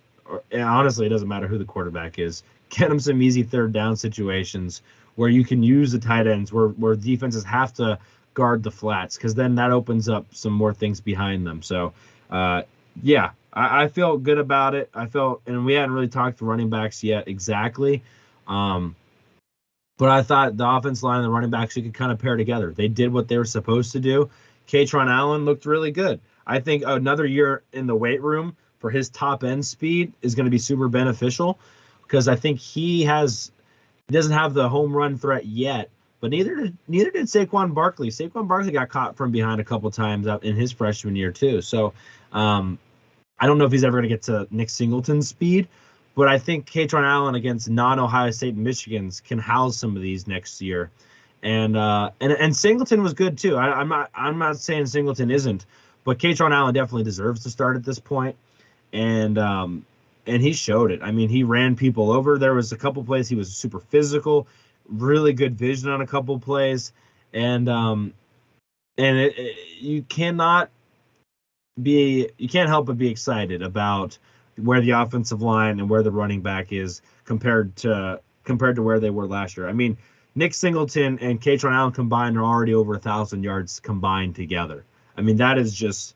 I think Nick Singleton already has more rushing yards than Kevon Lee had all of last year, and obviously he's not even playing every snap. So, yeah, I think the running game, I guess in general, is looking pretty good, Sean. Absolutely. Kaytron Allen, we've been saying it for the past few weeks. He's our best running back. I was happy to see him get the start, and he's earned that start. He was very, very good the whole game. Singleton, yeah, and I mean, we kind of looked at the Ohio State Michigan game. We assumed Michigan would be close, but if these games were close, Kaytron Allen was going to be the go-to guy, and he was, and he delivered, and he's just got that dog in him. Like that touchdown on the 4th and goal from the half-yard line, he's stood up, but he just keeps those legs turning, and he just absorbs the contact. I think Eichenberg had his first hit on him in the backfield, just ran through him, and he's only a freshman. Like that's super, super exciting. And Singleton, I mean, unfortunately, he just wasn't able to get one of those long runs yesterday. And it happens. He's going to have his chances though. And I'm still really, really stoked about his future. But right now, Kaytron he's just the better back. And I'm very intrigued to see how fast he gets. And looking ahead to next year, we have what looks to be probably a tough test against West Virginia. And I'm very interested to see who will be starting that game. Yeah, and it's also exciting that they have 4 or 5 games here against lesser opponents to really kind of gain confidence. I mean, this is you got through Michigan, you got through Auburn, you got through Purdue, you got through Ohio State. Now you get Indiana, now you get Rutgers, now you get Maryland, now you get Michigan State, and then whoever you get in the bowl game, who's not going to be Ohio State, who's not going to be Michigan. You got some serious chances to really gain confidence, but also kind of tighten the screws and fix little tiny things. So, and the good thing about playing Ohio State and Michigan is what you need to work on for the next month, and that's like an exciting part. I want to guys finish off the offensive conversation, Sean, with give credit to the running game. I mean, 3rd and goal from the 1. And they outpowered at the end of the day Ohio State to get in the end zone. I mean, you can say it was just Kaytron Allen beating Tommy Eichenberg, but they still had the confidence to do it, and they still got the job done. And you could argue that wouldn't have happened in the last couple of years. You could argue, honestly, Penn State loses yards on every single one of those last couple of years. So just nice to see that Penn State was able to, and they did it multiple. There was a 3rd and 1 on the T formation or the trot line formation where they just, I want to say Allen and Strange both got a nice block and were able to pick up a first down. So it's just nice to see that they can outman even Ohio State from time to time when that wasn't even happening against Villanova last year. So before we get to the defense, I thought overall, Sean, the offensive play calling was good, not great. I thought there were some nice wrinkles in there. I liked going from the trot line formation to spreading them out. That made Ohio State use the timeout, which actually ended up hurting Ohio State because they didn't have that timeout after the Dixon sack fumble at the end of the game. So they stole a timeout from Ohio State that actually maybe was the difference in some points for Ohio State. So that was huge. There were some seriously good wrinkles, though, like the Parker Washington out of the backfield. They threw out of that trot line formation to Tyler Warren on 4th down, which was cool. They did some seriously good things. They also, we didn't like the play, the run on that 4th down, the trot line formation. We also didn't like maybe going to so many tunnel screens when they weren't working. So also I think we could agree, Sean, that they had a lot of 2nd and 4s where they threw the next 2 plays, or the next drive, even after they had some success around the ball, they threw the ball 3 times in a row. And that one time they were able to actually move the sticks, but it took a Parker Washington fantastic catch to do it. So you want to see, and I get it, you got to stay balanced, but maybe they could have leaned against the run a little bit. Sean Clifford ends up with 47 pass attempts, which we've said on the pod how many times you don't want Sean Clifford over 30 pass attempts. Sean Clifford ends up with 99 pass attempts against Ohio State in the last 2 games. If you don't think Sean Clifford's a good quarterback, or you think he's a game manager quarterback, you don't want him throwing the ball 100 times against Ohio State. He threw it 47 times. And just to keep everyone updated, Penn State was 10-9 when Clifford was 30+ heading into games, because he threw for more than 30 against Minnesota. After Saturday, they are now 10-10 with 30+ attempts, but they are now 1-6 when Sean Clifford throws 35 pass attempts or more. I mean, we don't have to harp on that too much, but again, maybe just too many pass attempts when it's also, and not even just pass attempts, right? Maybe he just dropped back too many times. You argue they just run the ball instead of getting sacked and having the forced fumble.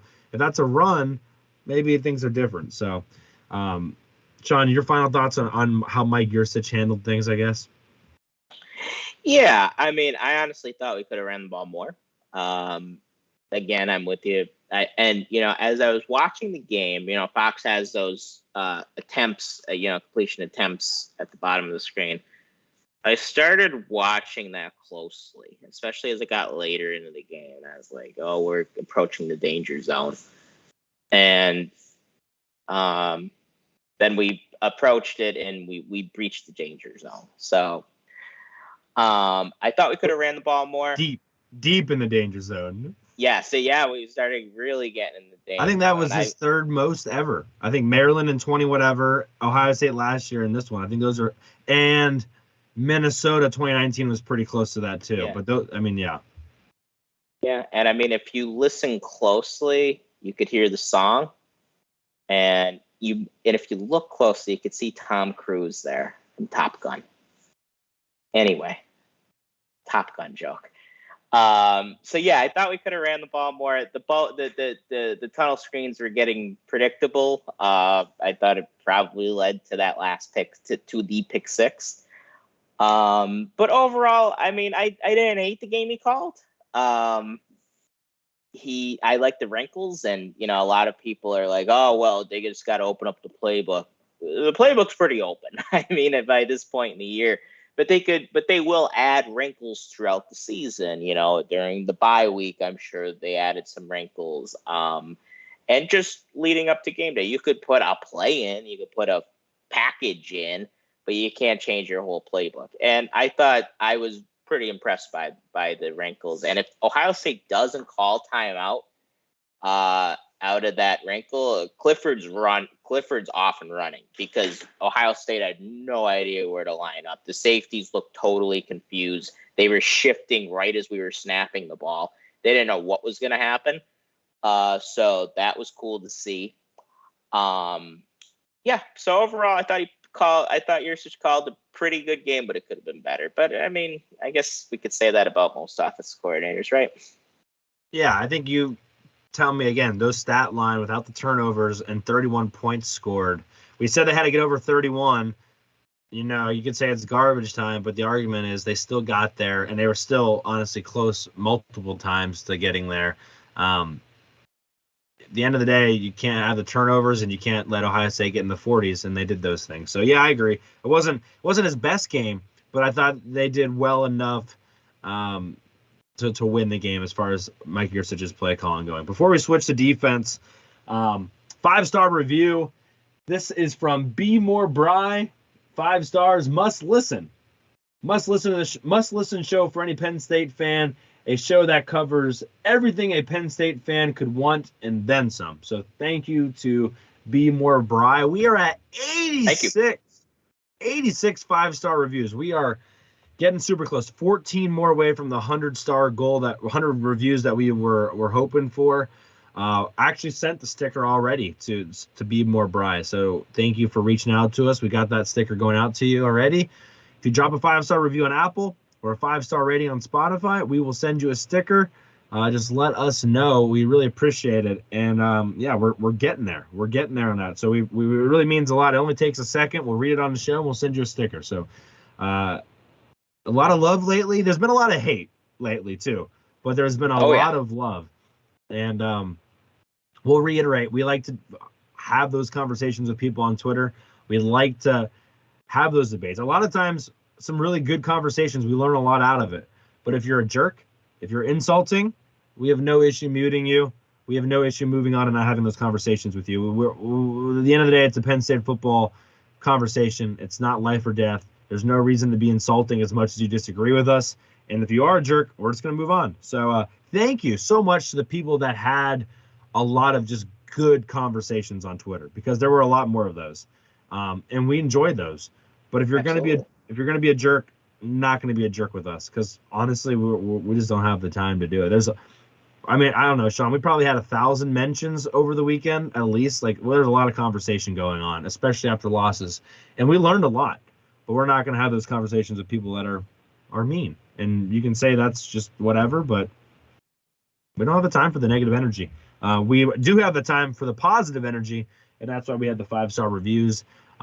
There's some people that just tweeted us saying, hey, this is really good stuff. I wanted to add, for the bloggy, had a little insight this morning on that sack fumble, and that's the good stuff about Twitter.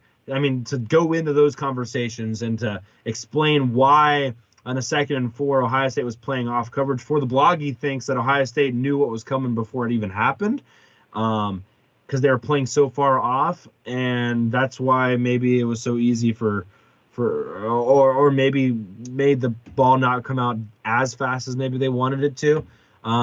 And they went through the whole route tree on that play. So it's just stuff like that's really cool. That's why Twitter's so cool, and we appreciate that.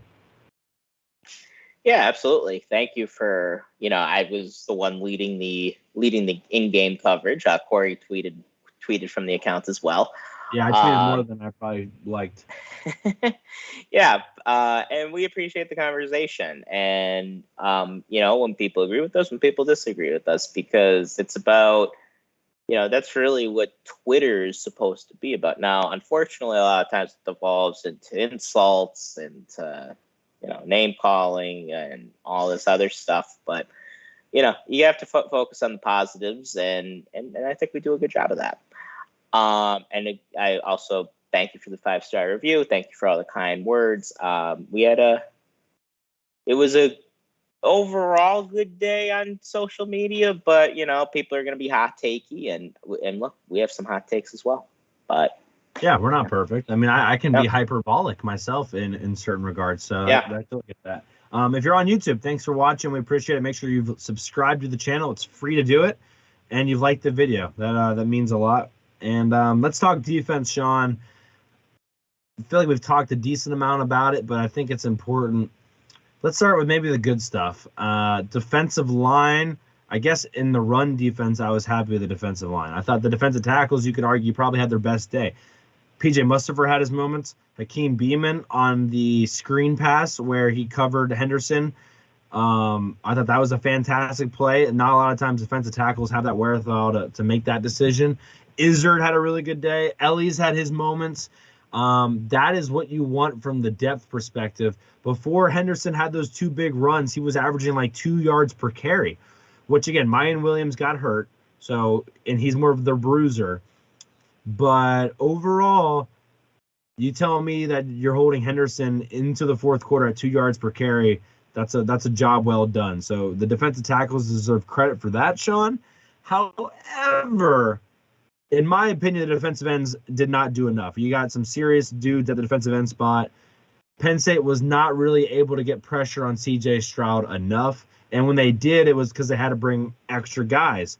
You would like to see Penn State be able to drop 8 every once in a while, or even 7, and having Adisa Isaac, Chop Robinson, Nick Tarburton, those guys get pressure, and they just didn't do it consistently enough. C.J. Stroud had just too good of a pocket to go through his progressions, and when he has that time to set his feet and throw, it's not going to end well, whoever's in the secondary. So not their best day. I think a lot of the conversation beforehand was, oh, well, they have a lot of hurries, and when a quarterback holds on to the football, they're going to get there. Well, C.J. Stroud held on to the football, and they didn't get there nearly enough. So, in my opinion, kind of a bad grade for the defensive ends. Not all on them, because they're going up against 2 first-round offensive tackles, but you wanted them to be a little bit better, especially at home, especially in big moments, Sean. Yeah, we already touched on the defensive tackles a little bit. Overall, I was happy with how they played. But yeah, at the end, I mean, just didn't get home. And I know we talked about strength a lot on the Michigan pod. I do want to see Chop get a little bigger, because Chop Robinson was a linebacker. He was a 3-4 linebacker with Maryland. So I think he's got to grow a little more into his body. The good thing is he has a pretty good frame, so I think he'll be able to. So I do want to see him get a little bigger. I want to see, obviously, DDS get bigger. He played more yesterday and against Minnesota than he had been. But he's a true freshman. He didn't go through any winter workouts with the team yet. So I think he's going to get there. Still excited about his future. But yeah, overall, the only time we got to Stroud was when we blitzed. And when you blitz against Ohio State, it's very risky, because they have so many great athletes, and they're going to burn you. You're going to get home sometimes, but they're going to burn you too. And yeah, there just wasn't enough pressure on Stroud the whole day, and that puts your cornerbacks in a bind, even with corners as good as we have. It's just a lot to cover. And I thought overall we did a good job with Henderson. But we gave up the 2 long runs. But outside of that, I thought we did a good job containing him and making Stroud beat us. And unfortunately, Stroud did beat us. Yeah, I would say the defensive line, I was hard on the defensive ends.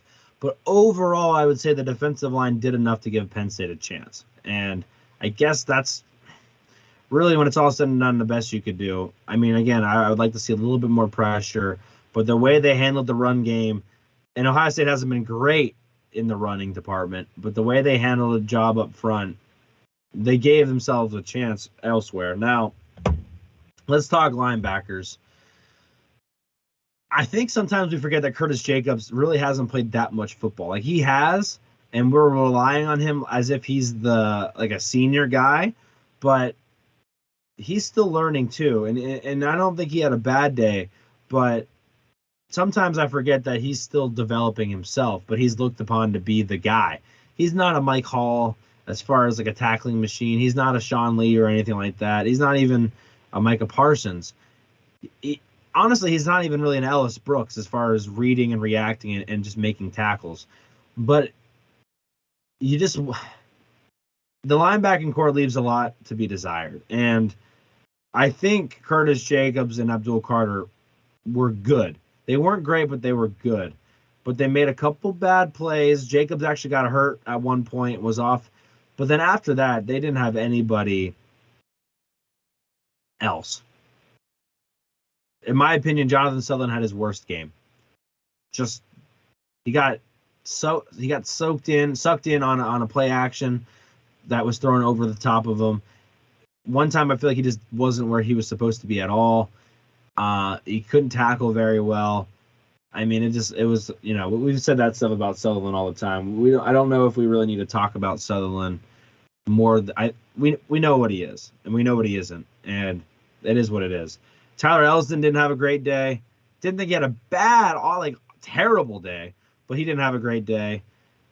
Kobe King, I don't think flashed. I honestly don't remember. The linebackers are always an emphasis when we don't the film breakdown, but the fact that I don't really remember Kobe King doing very much tells me that he wasn't around the football nearly as much as he should be playing the middle linebacker position. And then I just want to reiterate on those final the two drives, the 3-play 75-yard drive, and I want to say towards the end of the other 75-yard drive, Abdul Carter wasn't out there. And I don't know why. Maybe just a breather. But I think at one point it was Sutherland and Tyler Elsdon out there in the box, because you had you know what, and there was one play where Carter was out on the Stover touchdown. Carter was out playing the slot basically. But yeah, you don't want Sutherland and Elsdon to kind of be on the field at the same time there. So I don't know what that was all about, but I mean, at the end of the day, you are who you are. And defensively, you're as bad as your weakest link, and the weakest link was the linebackers. And you cannot beat the Michigans and the Ohio States of the world without good linebacker play. And Penn State just doesn't have it this year. And maybe you could argue they still could have won. But when you're trying to figure out why the defense gave up 3 touchdowns on 175 yards on 11 plays, it comes back to the linebackers, in my opinion. So disappointing, not surprising, Sean, but it is what it is. I'm not even really upset, right? I mean, they're growing, and against Ryan Day, against these receivers, and tackling in space, even against Stover, you're not going to catch Henderson once he gets out of the hole. I mean, what can you ask? They played 50 minutes of really good football, and it just wasn't enough. Yeah, the linebackers, they've been told you in the offseason. Linebackers, a lot of question marks, and then the season started, they were still there, and Michigan was their worst game. They were better than the Michigan game. I mean, they weren't lined up incorrectly, at least not that I saw. It looks like they were in the right spot. They just didn't make the plays. And, so I don't put that on Manny Diaz, really. I mean, because they were there to make a lot of the plays, but they would get washed out, or they just wouldn't make them. And sometimes they did make them. Sometimes they did fill the hole and make the play. But yeah, I agree with you. Sutherland wasn't good. And he's another guy's just mediocre. I mean, that's the Jonathan Sutherland experience on defense. He's a good special teams player, but on defense, he's not who you want to be starting if you want to win a Big Ten championship. He's just not. He's very average. He's very pedestrian, and that's it. It's a bummer, Sean, because you think about if Ellis Brooks would have stayed, or if Brandon Smith would have stayed. I hate doing that because it's their decision, whatever. But it's hard in moments like this to be like, man, if we just didn't have a little bit more depth. I know. Ellis Brooks especially, I think we could have really used a thumper in the middle against Michigan and Ohio State, and we just haven't had that. And maybe Elsdon will grow into that. Maybe Kobe King will grow into that. But right now they're not there. Elsdon on Henderson's first touchdown got washed away pretty easily by it was either the center or the guard, and just didn't really stand a chance. And Jacobs and Carter made some plays. That's why you have him out there. He had that big sack. Big time sack. Yeah. So nice play there by young Abdul Carter. And Jacobs had his moments. Jacobs, like you pointed out, he was banged up the whole game, the whole second half. He kept coming in, coming out. So I don't think he was 100%. I thought he played all right though. And he's a guy that I think should come back next year. He's a true junior, and right now, I don't know if he'd be picked earlier than the 4th round, and I think he's better than that. I think his ceiling is higher than that because he's kind of a jack of all trades. He's good in coverage. He could get after the quarterback. He's good against the run. I would like to see him come back next year because I think he could get better. And I think selfishly, he could really help the team. But I think he could improve his draft stock. I think it's a lot like a Brisker after the 2020 season, where he had a good season in 2020, but you thought he could find another level to his game, and he did in 2021. So different position, but I think the same idea. So I would like to see him come back, and I think there's a chance he will. Yeah. But overall, linebackers, they weren't good enough yesterday. Yeah, just to sum it up, I mean, looking at the tackles, Jair Brown, 8 tackles, Keaton Ellis, 5 tackles, Johnny Dixon, 4 tackles, Joey Porter Jr., 4 tackles, and then a linebacker in Abdul Carter with 4 tackles, and then Kalen King with 4 tackles, PJ Mustapher with 3 tackles before you get to Curtis Jacobs with 3 tackles. And I guess they credit him with half of the TFL, but you don't want your linebackers to be that far down the list, and you don't want your defensive backs. Jacobs had more tackles than that. Wow. Yeah, me too. You don't want your defensive backs to have that many tackles, and you don't want to have your linebackers that far. Just to give you an idea, Dom DeLuca had 2 tackles. Jonathan Sutherland, Dom DeLuca had 2 solo tackles. Jonathan Sutherland only had 1 solo tackle. They both had 2 total tackles. Just really Tyler Elsdon, same amount of tackles as Sean Clifford. So I don't know. I think that just sums it up as well as you can. I don't want to harp on the linebackers. We've talked about that a bunch. I want to talk secondary, Sean, because this was the game where we were like, okay, secondary, here you go. And to be honest with you, I couldn't be any more disappointed in the game plan to a certain degree, because I don't think, again, we let our guys win or lose us the game. Now, to be fair, very first drive, Marvin Harrison burns Kalen King, and you're like, oh, maybe we can't play man coverage all day. But I would still rather, as a 3rd and 10 when that happened, or 3rd and long at least, I still would have rather have made C.J. Stroud make that throw every time instead of some of the throws he ended up making in the second half. Like a streak route on one man-to-man coverage against Kalen King on a 3rd down, make him make that throw instead of Marvin Harrison working the zone and getting open on a dig route. In rhythm, right? I just rather that have happened more. And I don't think the secondary played bad. I mean, Marvin Harrison, he had a great day. Marvin Harrison, like you said earlier, one of the best wide receivers, if not the best wide receiver in the country. We knew that coming in. It wasn't going to be an easy day. And they had some good moments. They didn't have a bunch of pass breakups or anything like that, but they had some seriously good moments. They did enough, in my opinion, for, again, the first 50 minutes. My only knock is how we did not challenge them late. I think we got a little conservative.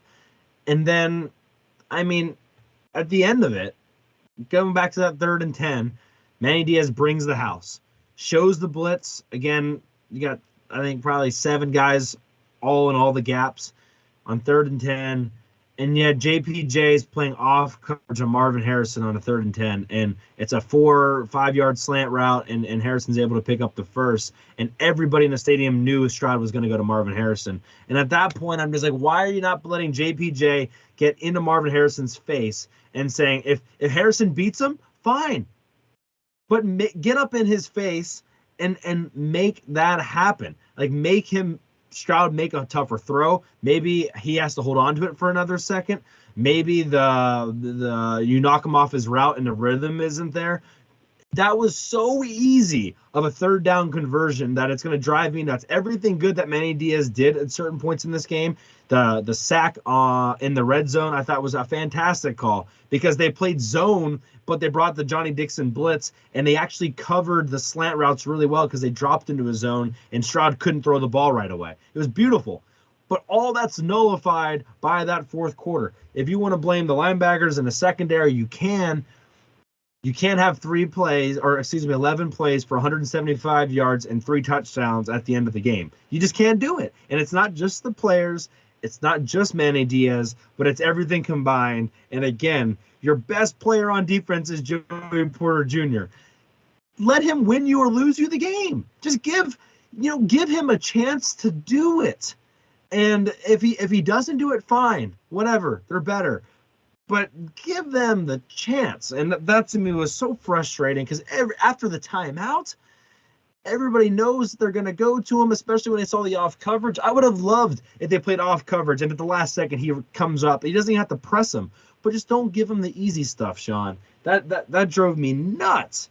And so you're only as good as the end of the game. And I thought Manny Diaz didn't get the job done. Now he was handcuffed, right? Because the defensive line wasn't getting there on Stroud. So you can only do so much at that point. But, man, it was just too easy at the end, Sean. It was just too easy. And I feel bad because I think the secondary played a good game. Now Jackson Smith and Jigma didn't play. But I thought the secondary played as good of a game as you can ask against what Ohio State's going to do. And it was all kind of for nothing when it's all said and done. Yeah, I totally agree with you. With Joey Porter Jr. Joey Porter Jr. was very rarely lined up across from Marvin Harrison Jr. at all. And we ran a lot more zone than I thought. I thought we would go to man and, I don't know. I thought we were going to go more man-to-man. And like you said, on that third down, like you could try to press. You could try to, knock him off his route a little bit at the beginning of the play, and we just didn't do it. I mean, I don't know. I thought it was the perfect game to line up Joey Porter Jr. across from Marvin Harrison, and we rarely did it. It was a lot of Johnny Dixon across from him, and Kalen King, and I mean, I don't know. And when they were lined up across from him, they were 10 yards off the line of scrimmage. And like Corey said, we were handcuffed a little bit, that we weren't able to get a pass rush. We weren't able to get home with 4 guys the whole day. But it was more conservative than I thought we would be. And really, I would say this: how did it work out for us that we were so conservative? Marvin Harrison Jr. had more receiving yards than any Ohio State receiver ever in Beaver Stadium. And you think of the great Ohio State receivers that there's been, Marvin Harrison Jr. has that against an elite secondary.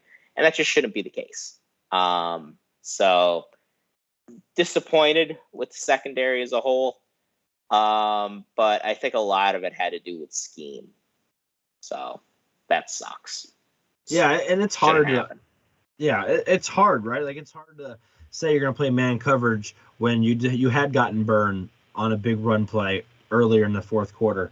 But I think you got to find a way to do, in a vacuum, just that 3rd and 10. I didn't want to be more aggressive. I mean, that's just the bottom line. Make someone else beat you even. I don't care.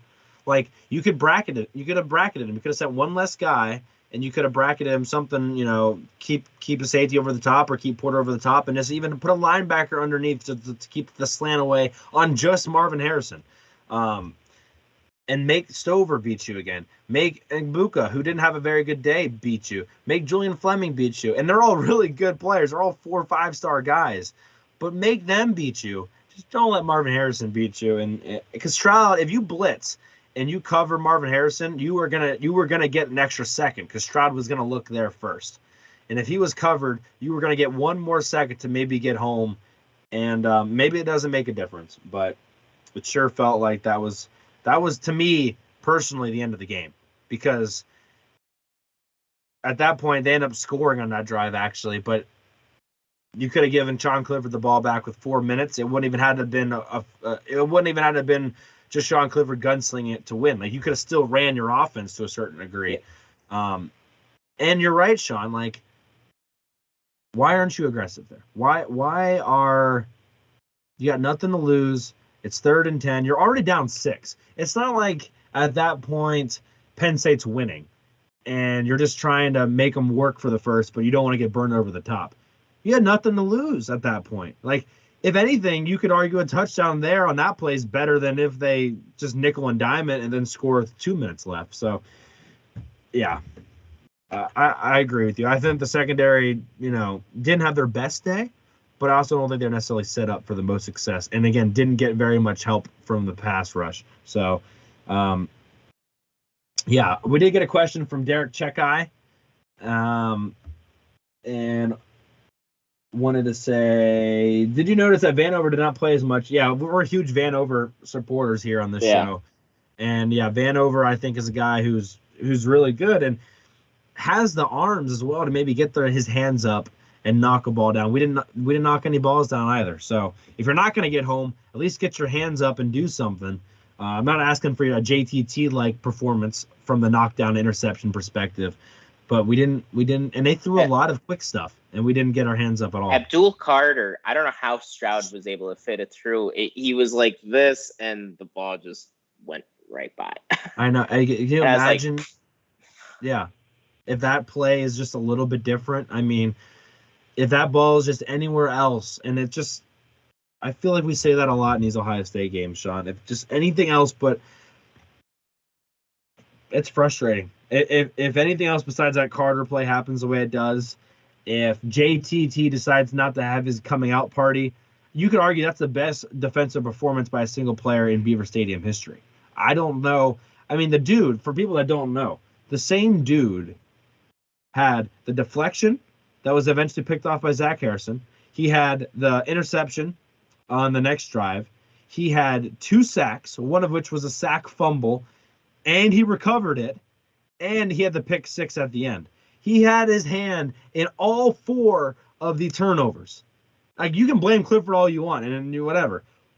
One dude had his hand on 4 of the turnovers. I mean, that's just unheard of. So credit them, but it's like performances like that, the ball going in between Carter's hands, just one, if you catch one more of those breaks, who knows what happens. And again, Penn State caught some breaks. We mentioned that, like the fumble on the kickoff, the tip pass that was caught by Washington, the fumble on the goal line. They did catch some breaks, but if one more goes their way, who knows what we're talking about right now instead. So, yeah. Any other thoughts on defense, Sean?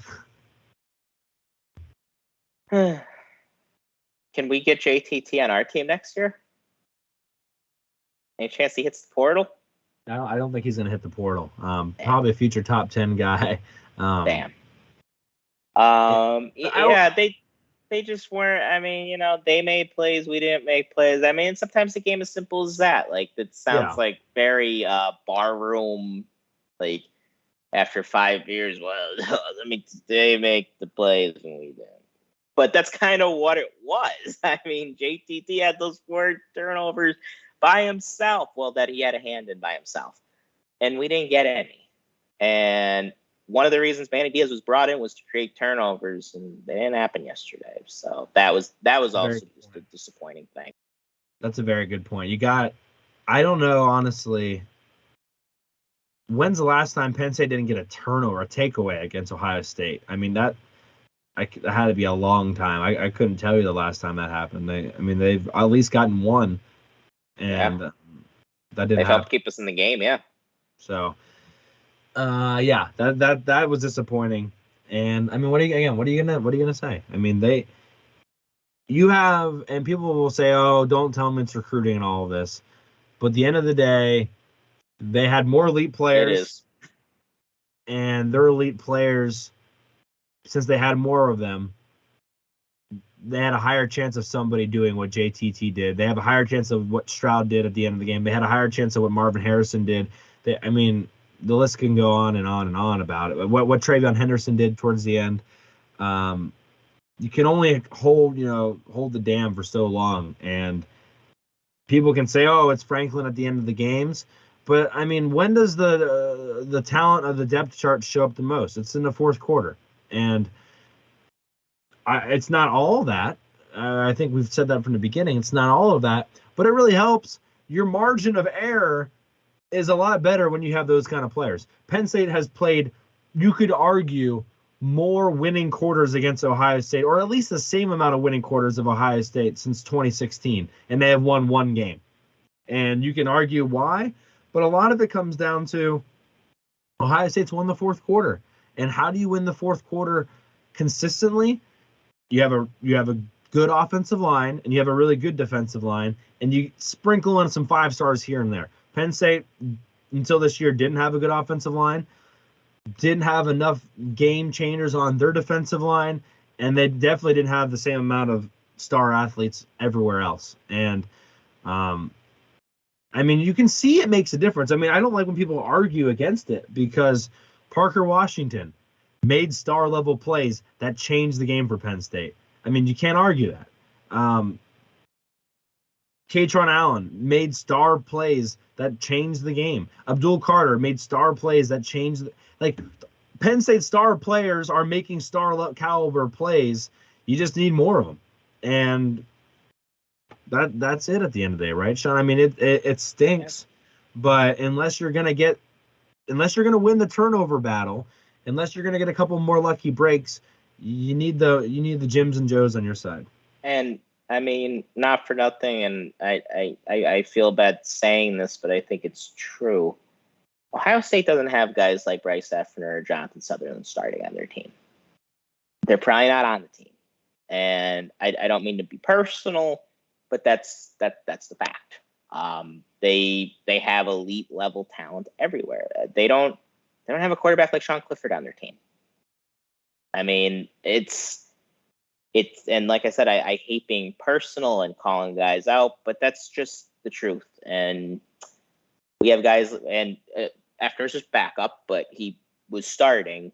He wouldn't be the backup on Ohio State. He just wouldn't. And Jonathan Sutherland wouldn't be a starter on Ohio State. And that's just the way it is. And until we start stockpiling that talent, or an elite quarterback comes in and makes up for that, this is probably going to be the result. And it sucks, but it is what it is.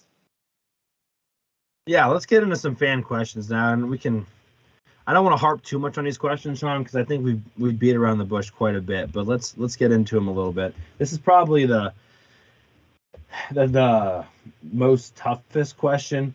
This is from CJ. Every year is a new issue. One year it's offensive line, another year it's game management, this year turnovers, etc. Will Penn State ever be able to put it all together under James Franklin? Oh, you know what? Shoot, let me start the fan question thing over because I forgot to hit record. So fan questions now. CJ says every year is a new issue. One year it's offensive line, another year it's game management. This year, turnovers. Will Penn State ever be able to put it all together under James Franklin? I think the answer is yes. I understand the frustration. And if it isn't yes, it's at least I think Franklin still gives them the best chance. And you can say the excuses are here and there.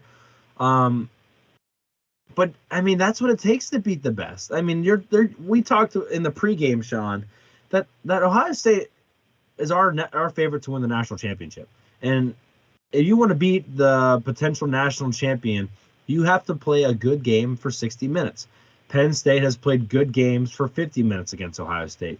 And last I checked, they don't play 50-minute games. They play 60.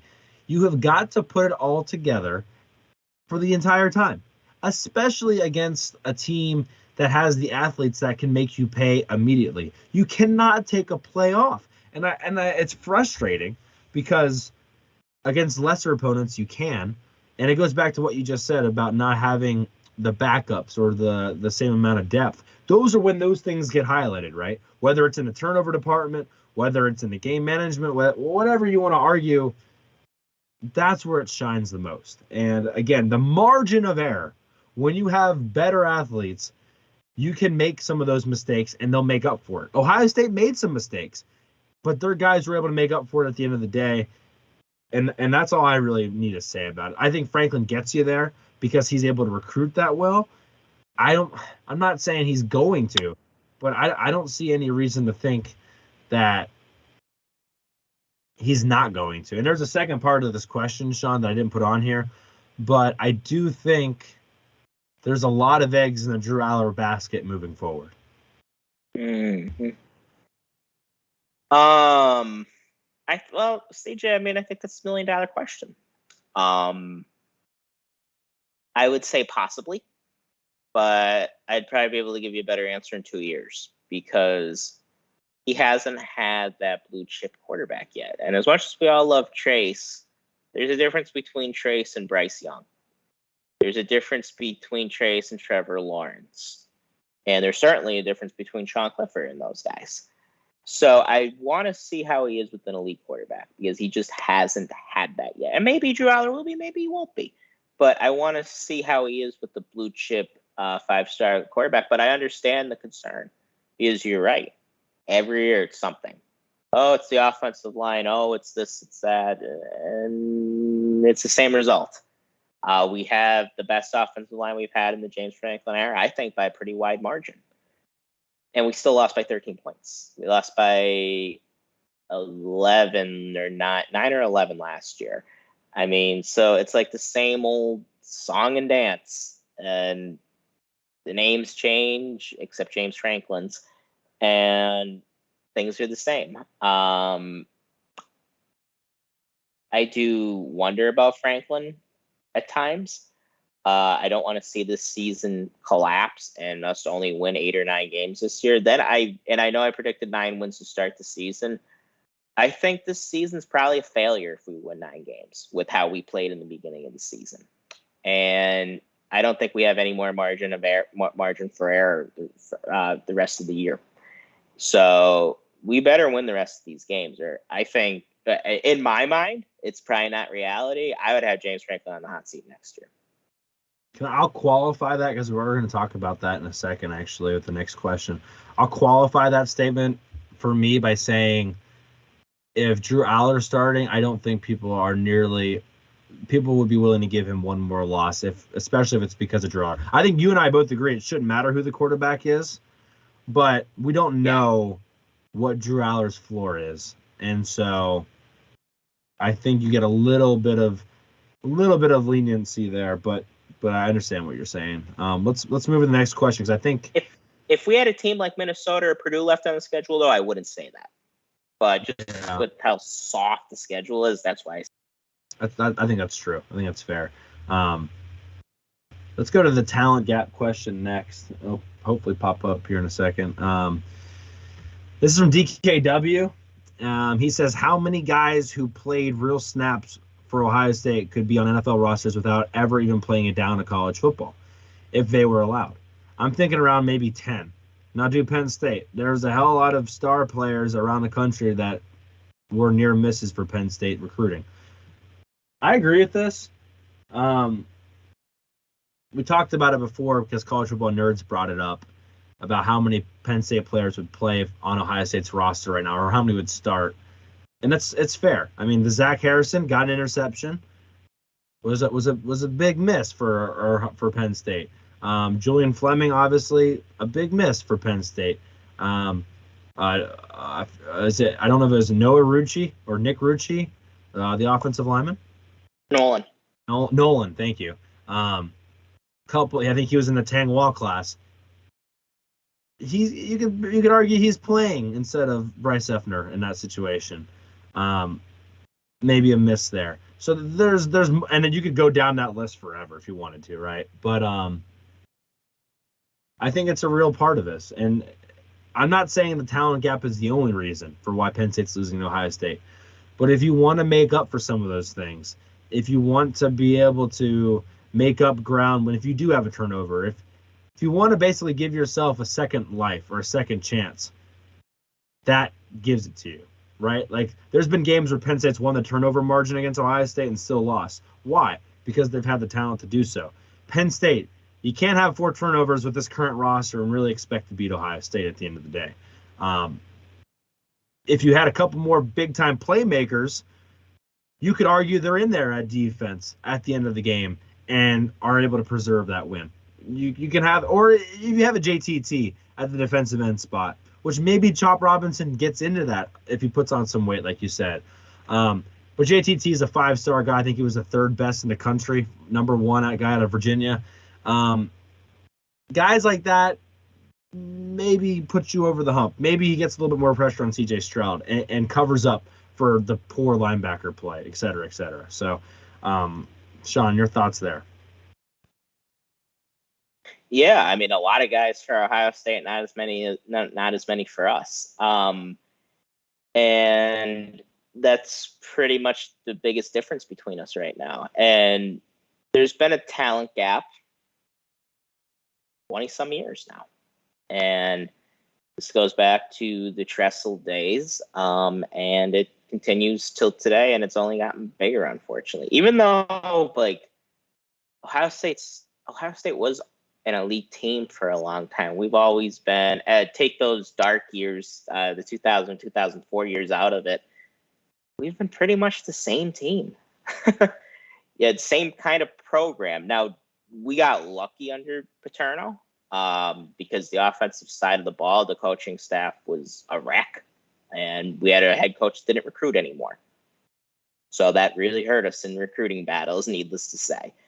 And but today we recruit better, but so does Ohio State. So it's like nothing has changed. We both kind of went up in recruiting, and while we get better players now, so does Ohio State. So it's like a wash. It is. Yeah, and I totally understand your point about there are a lot of misses, especially in the COVID year, when we couldn't get guys on campus. And anytime we talk about recruiting, we always talk about how important it is for Penn State to get guys on campus. In 2020, in the beginning of 2021, we weren't able to get anybody on campus, and that's because of a global pandemic. But outside of that, yeah, we've recruited well, but we haven't recruited well enough. Nolan Rucci, he's a legacy guy. He's a guy that you really want to bring in. But maybe if the COVID year doesn't happen, maybe we do. But is what it is. Yeah, let me put a positive spin to the end of that, too, because, yeah, they didn't recruit very well there for a second. And that little blimp, you could honestly say that blimp relates in some way to what Penn State went through. That's huge, yeah. And the recruiting, I mean, look what the freshmen did this year after a really good class. That class, which was really good, by the way, still, I believe, was behind Ohio State, I think. Yes, it was. As good as it was. So I agree 100%. This team, if it was lined up against Ohio State's 2016 team, probably wins. But Ohio State has continued to take the next step. You could argue in 2016, although 2015 or whatever, they won the championship, you could argue they have taken the next step as well. And even though Penn State's been better since then, they still haven't got to that level yet. And I think the positive spin I will add to this is if Penn State's probably going to finish top 15 in this 2023 class. Just a little side note there. Terry Smith said a little bit ago that they actually still might take like up to 5-6 guys, which I think is a little bit due to the transfer portal. You lose Holmes, you might lose Ford. So might be some wiggle room there with the scholarships.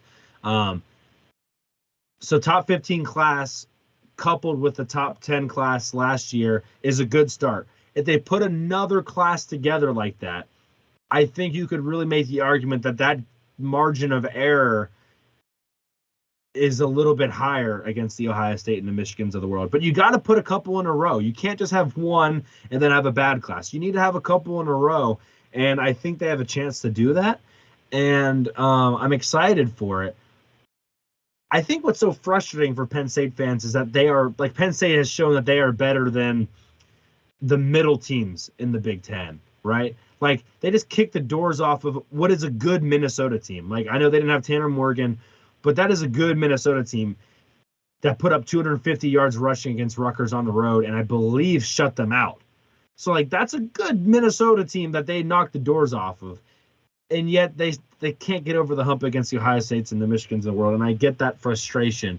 The only thing I can really say is get a better quarterback and, continue to recruit better, and then hope that when the playoff expands that you can get in, and that gives you some good vibes.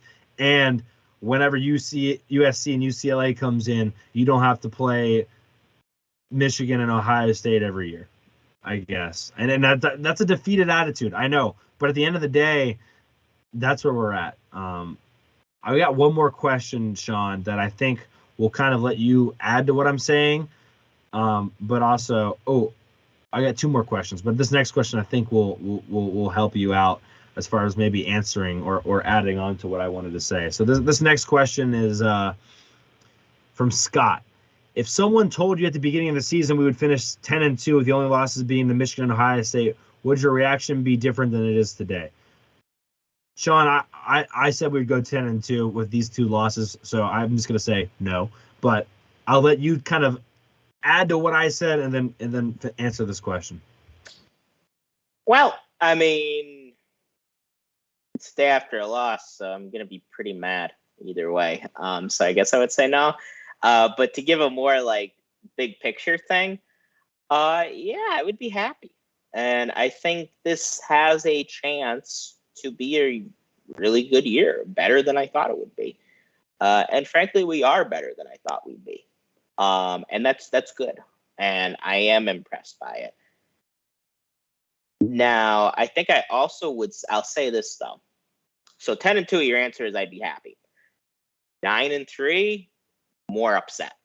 Like, I expected us to go 9-3 this year. I thought this was a 9-win team. Looking at the roster, looking at what we did, what we did last year, and looking at what we had, and I thought Auburn was going to be better, frankly.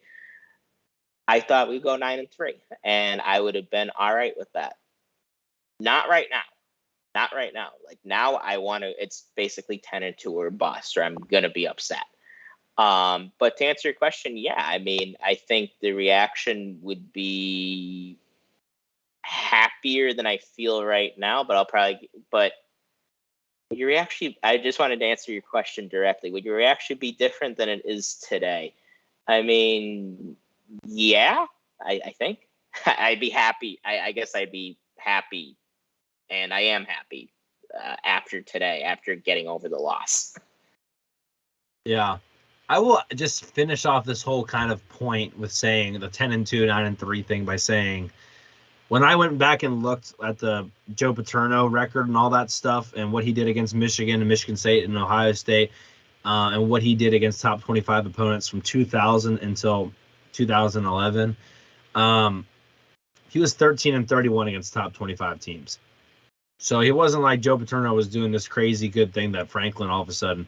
I mean, the only difference really was that 2005 Big Ten Championship and the 2008 Big Ten Championship were like, oh, wow, like, okay. That made things better, I think, in the grand scheme of things of how things felt. But really, Paterno was awful against top 25 teams down the stretch there. But what I'm trying to get at is the one thing that Paterno was really good at that made it seem better, I think, is he dominated against Michigan State. 8-3 against Michigan State. Penn State fans expect to beat Michigan State. They want to compete with Michigan and Ohio State, but they expect you to beat Michigan State. Franklin has not done well against Michigan State for one reason or another. You can go into why for every specific game, but there was games he should have won, probably even last year. I will say this. If they lose one to Indiana or Maryland because Drew Aller has a couple interceptions, I'm willing to forgive that. I do not think there is any reason or excuse for them to lose to Michigan State this year at home. And I really think it's important for Franklin to beat Michigan State, not just in the recruiting realm, but just in the perception of who he is. He has got to get to a better record against Michigan State. There's no reason, especially this year with how much they're struggling, for them to lose to Michigan State. And it's extremely important in the recruiting world that he has the win over Mel Tucker moving forward. So you got to beat Michigan State this year. If there's a must win on this schedule, not should win, because I think they're all should wins, but if there's a must win, I think it's got to be Michigan State at this point. Yeah. In my mind, they're all must wins because these teams suck. And I know Drew Aller is a true freshman. It's true. We don't know what his floor is. But that's why you have a good offensive line, and you should be able to lean on your running game. If we had an offensive line like we had in years past, I might be more sympathetic to that because that offensive line kind of, and I think our buddy Mike has pointed this out before that we probably won't lose as often to crappy teams anymore because we could just lean on our offensive line. Yes. And I think that gives you a lot more flexibility to just be able to pound the ball against Indiana and Maryland, Rutgers and Michigan State. And I do agree. And like Joe against Michigan State, I'll say this: Michigan State was not well coached before Mark D'Antonio. They had guys like John L. Smith and I forget the guy before him. They were not what they were during Mark D'Antonio's era. And Joe was only there for the beginning of Mark D'Antonio when he was still building the program.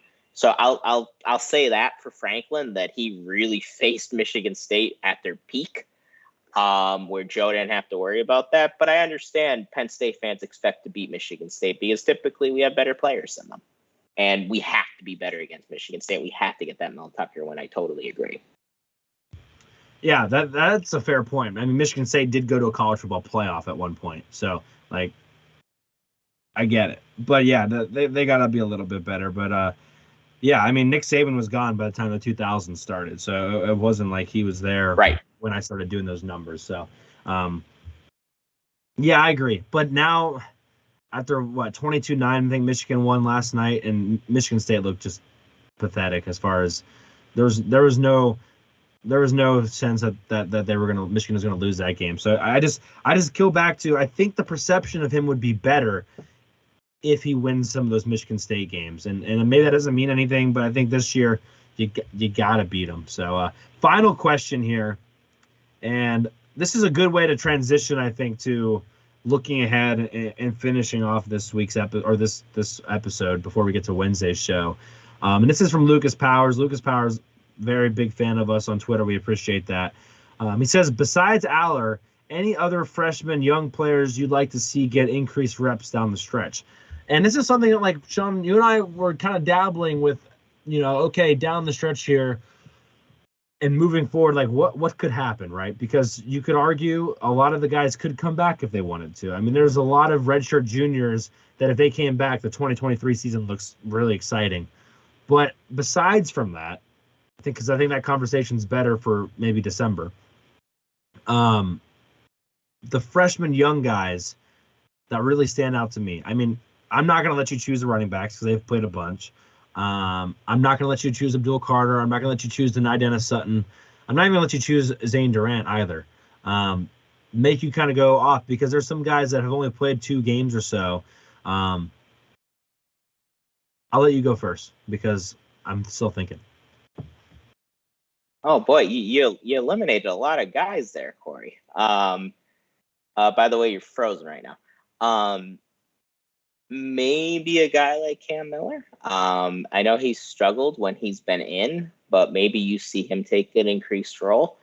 I believe Keon Wiley is on scout team right now. Maybe you see him make an appearance. Vega Ione, he actually got in against Minnesota, and he was able to open up that last Singleton touchdown run. He actually probably qualifies a pancake block on that play.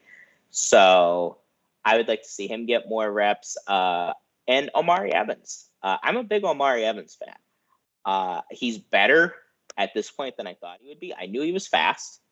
I knew he had that top level, quote unquote, Southern speed that we hear a lot about. But he's played a lot more in recent weeks. I would like to see him get more touches than he's gotten. Maybe increase his production from the Ohio State game. So yeah, Omari Evans, maybe a Caden Saunders gets in. He played in the beginning of the season, but I don't think I've seen him since Ohio. So maybe get him in. And I think it would be good to get a rapport. And I'm sure they throw the ball to each other. I'm sure Aller throws a lot to him in practice, but to get in-game experience with Caden Saunders and Omari Evans, because those are 2 guys that are going to be with Drew for the next 2 seasons. So those are the guys I would say. Corey eliminated Denai Dennis Sutton for me, but I would also like to see him get more reps. He's been getting more, but maybe even adding on to what he's been getting. And I don't know, do we have Corey right now, or is he just working on his camera? Can you hear me? I could hear you. I can't see you. I have no idea what's happened to my camera. I've just completely disappeared. He's a ghost. Yeah, I really don't know what ended up like at all what happened. But anywho, yeah, I think those are good ones. I'm excited for Drew Shelton maybe to play some. Cam Miller, I think, has already burned his red shirt, so I would like to see him play some more down the stretch because Marquise Wilson's going to be gone. Daquan Hardy's probably going to be gone, so Cam Miller's actually going to probably be a huge contributor next year. And I don't think he's necessarily played great, so I'd like to see him get some serious reps. Someone mentioned specifically Caden Saunders. Hadn't played very much. I think he's only played 2 games, so he still, I think, has 2 more to maybe show some light. And he's a guy that everyone was really excited coming out of high school. So, but we saw a lot more of Omari Evans so far. So I don't really know why. I mean, I know why. I think Omari Evans has been great for what he's been able to do so far. But I'm curious if Saunders is a little banged up. I'm curious if maybe just since you have a Parker Washington, you don't need Saunders to necessarily play as much since they play similar roles. But I'm excited to see what he can do if he gets some more time. So those guys to me, I like the Ione pick as well. I'm trying to think defensively. Keon Wiley, I guess, as far as depth goes. I think he still has – I think he might have 3 games left, actually. So linebacker depth, big question moving forward. You might get Curtis Jacobs into – you'll get Abdul Carter back. Tyler Elsdon and Kobe King obviously will be back too. But Keon Wiley, you want to keep developing that depth. So those are the guys I'm paying attention to. Yeah, I also want to throw on KJ Winston. I was a big KJ Winston fan out of high school, and he got in, I believe, against Ohio and maybe Central Michigan and Auburn. I don't know. I know definitely against Ohio, and I think he made a couple tackles, so maybe a guy like KJ Winston as well. Overall, guys, I think you could tell we are very, very excited about this recruiting class. Extremely excited about not recruiting this freshman class. Yeah. Yeah, I still don't know what's going on my camera, but thank you so much for the questions. As always, Hardcore PSU FB is the place to go for those. So we appreciate those questions, especially after a loss. People can be kind of mean sometimes, but people ask some seriously good questions, so thank you for those. Okay, Sean, I think we have pretty much covered everything. Derek Checkeye mentions that KJ Winston played last week as well. So, yeah, I think Winston's played a decent amount so far. Sean, I'm just going to go to your screen since I'm just invisible, I guess. I don't know what happened. But I think we've covered everything we wanted to really talk about today. Let me just Indiana next week, Sean, I guess, elevator pitch as far as moving forward. Moving forward against Indiana, or is this one of those vague or is this one of those broad things I can take it with whatever I want? Take it wherever you want. All right, well, I'll talk about the season. So next week we play Indiana. Spoiler alert, Indiana sucks. They're not very good. We should win. But Franklin, after losses, historically, especially after tough losses, we know they're usually not good results. So I think it's incumbent to get the team up off the mat.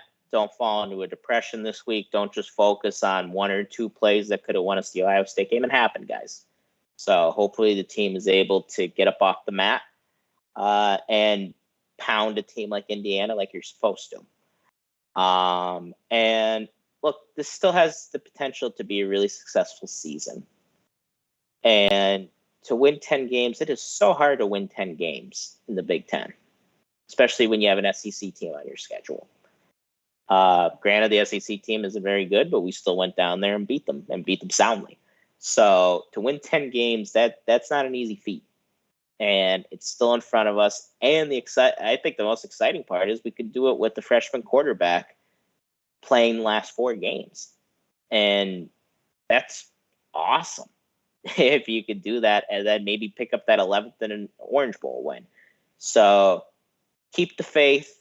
I sincerely believe there are going to be better days than this, especially if Drew Allar is what we all hope he is. And if he is that, then I think a lot of these Ohio State games where we're just missing on the margins and talent just takes over in the fourth quarter, it could be a different story. So keep the faith, keep watching, keep paying attention to the team, because I think they could do some pretty cool things this last month of the season.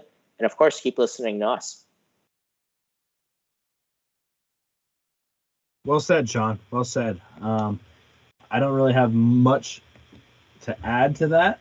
I think you covered it really well. Obviously, I am invisible, so I'm not going to have my own little elevator pitch. We're just going to kind of get out of here. But I think that's a good point. A lot of things to be excited about. A lot of things to look forward to in the next month. I mean, you can look at it two ways. You can look at it as, we didn't beat Michigan and we didn't beat Ohio State. What's the point?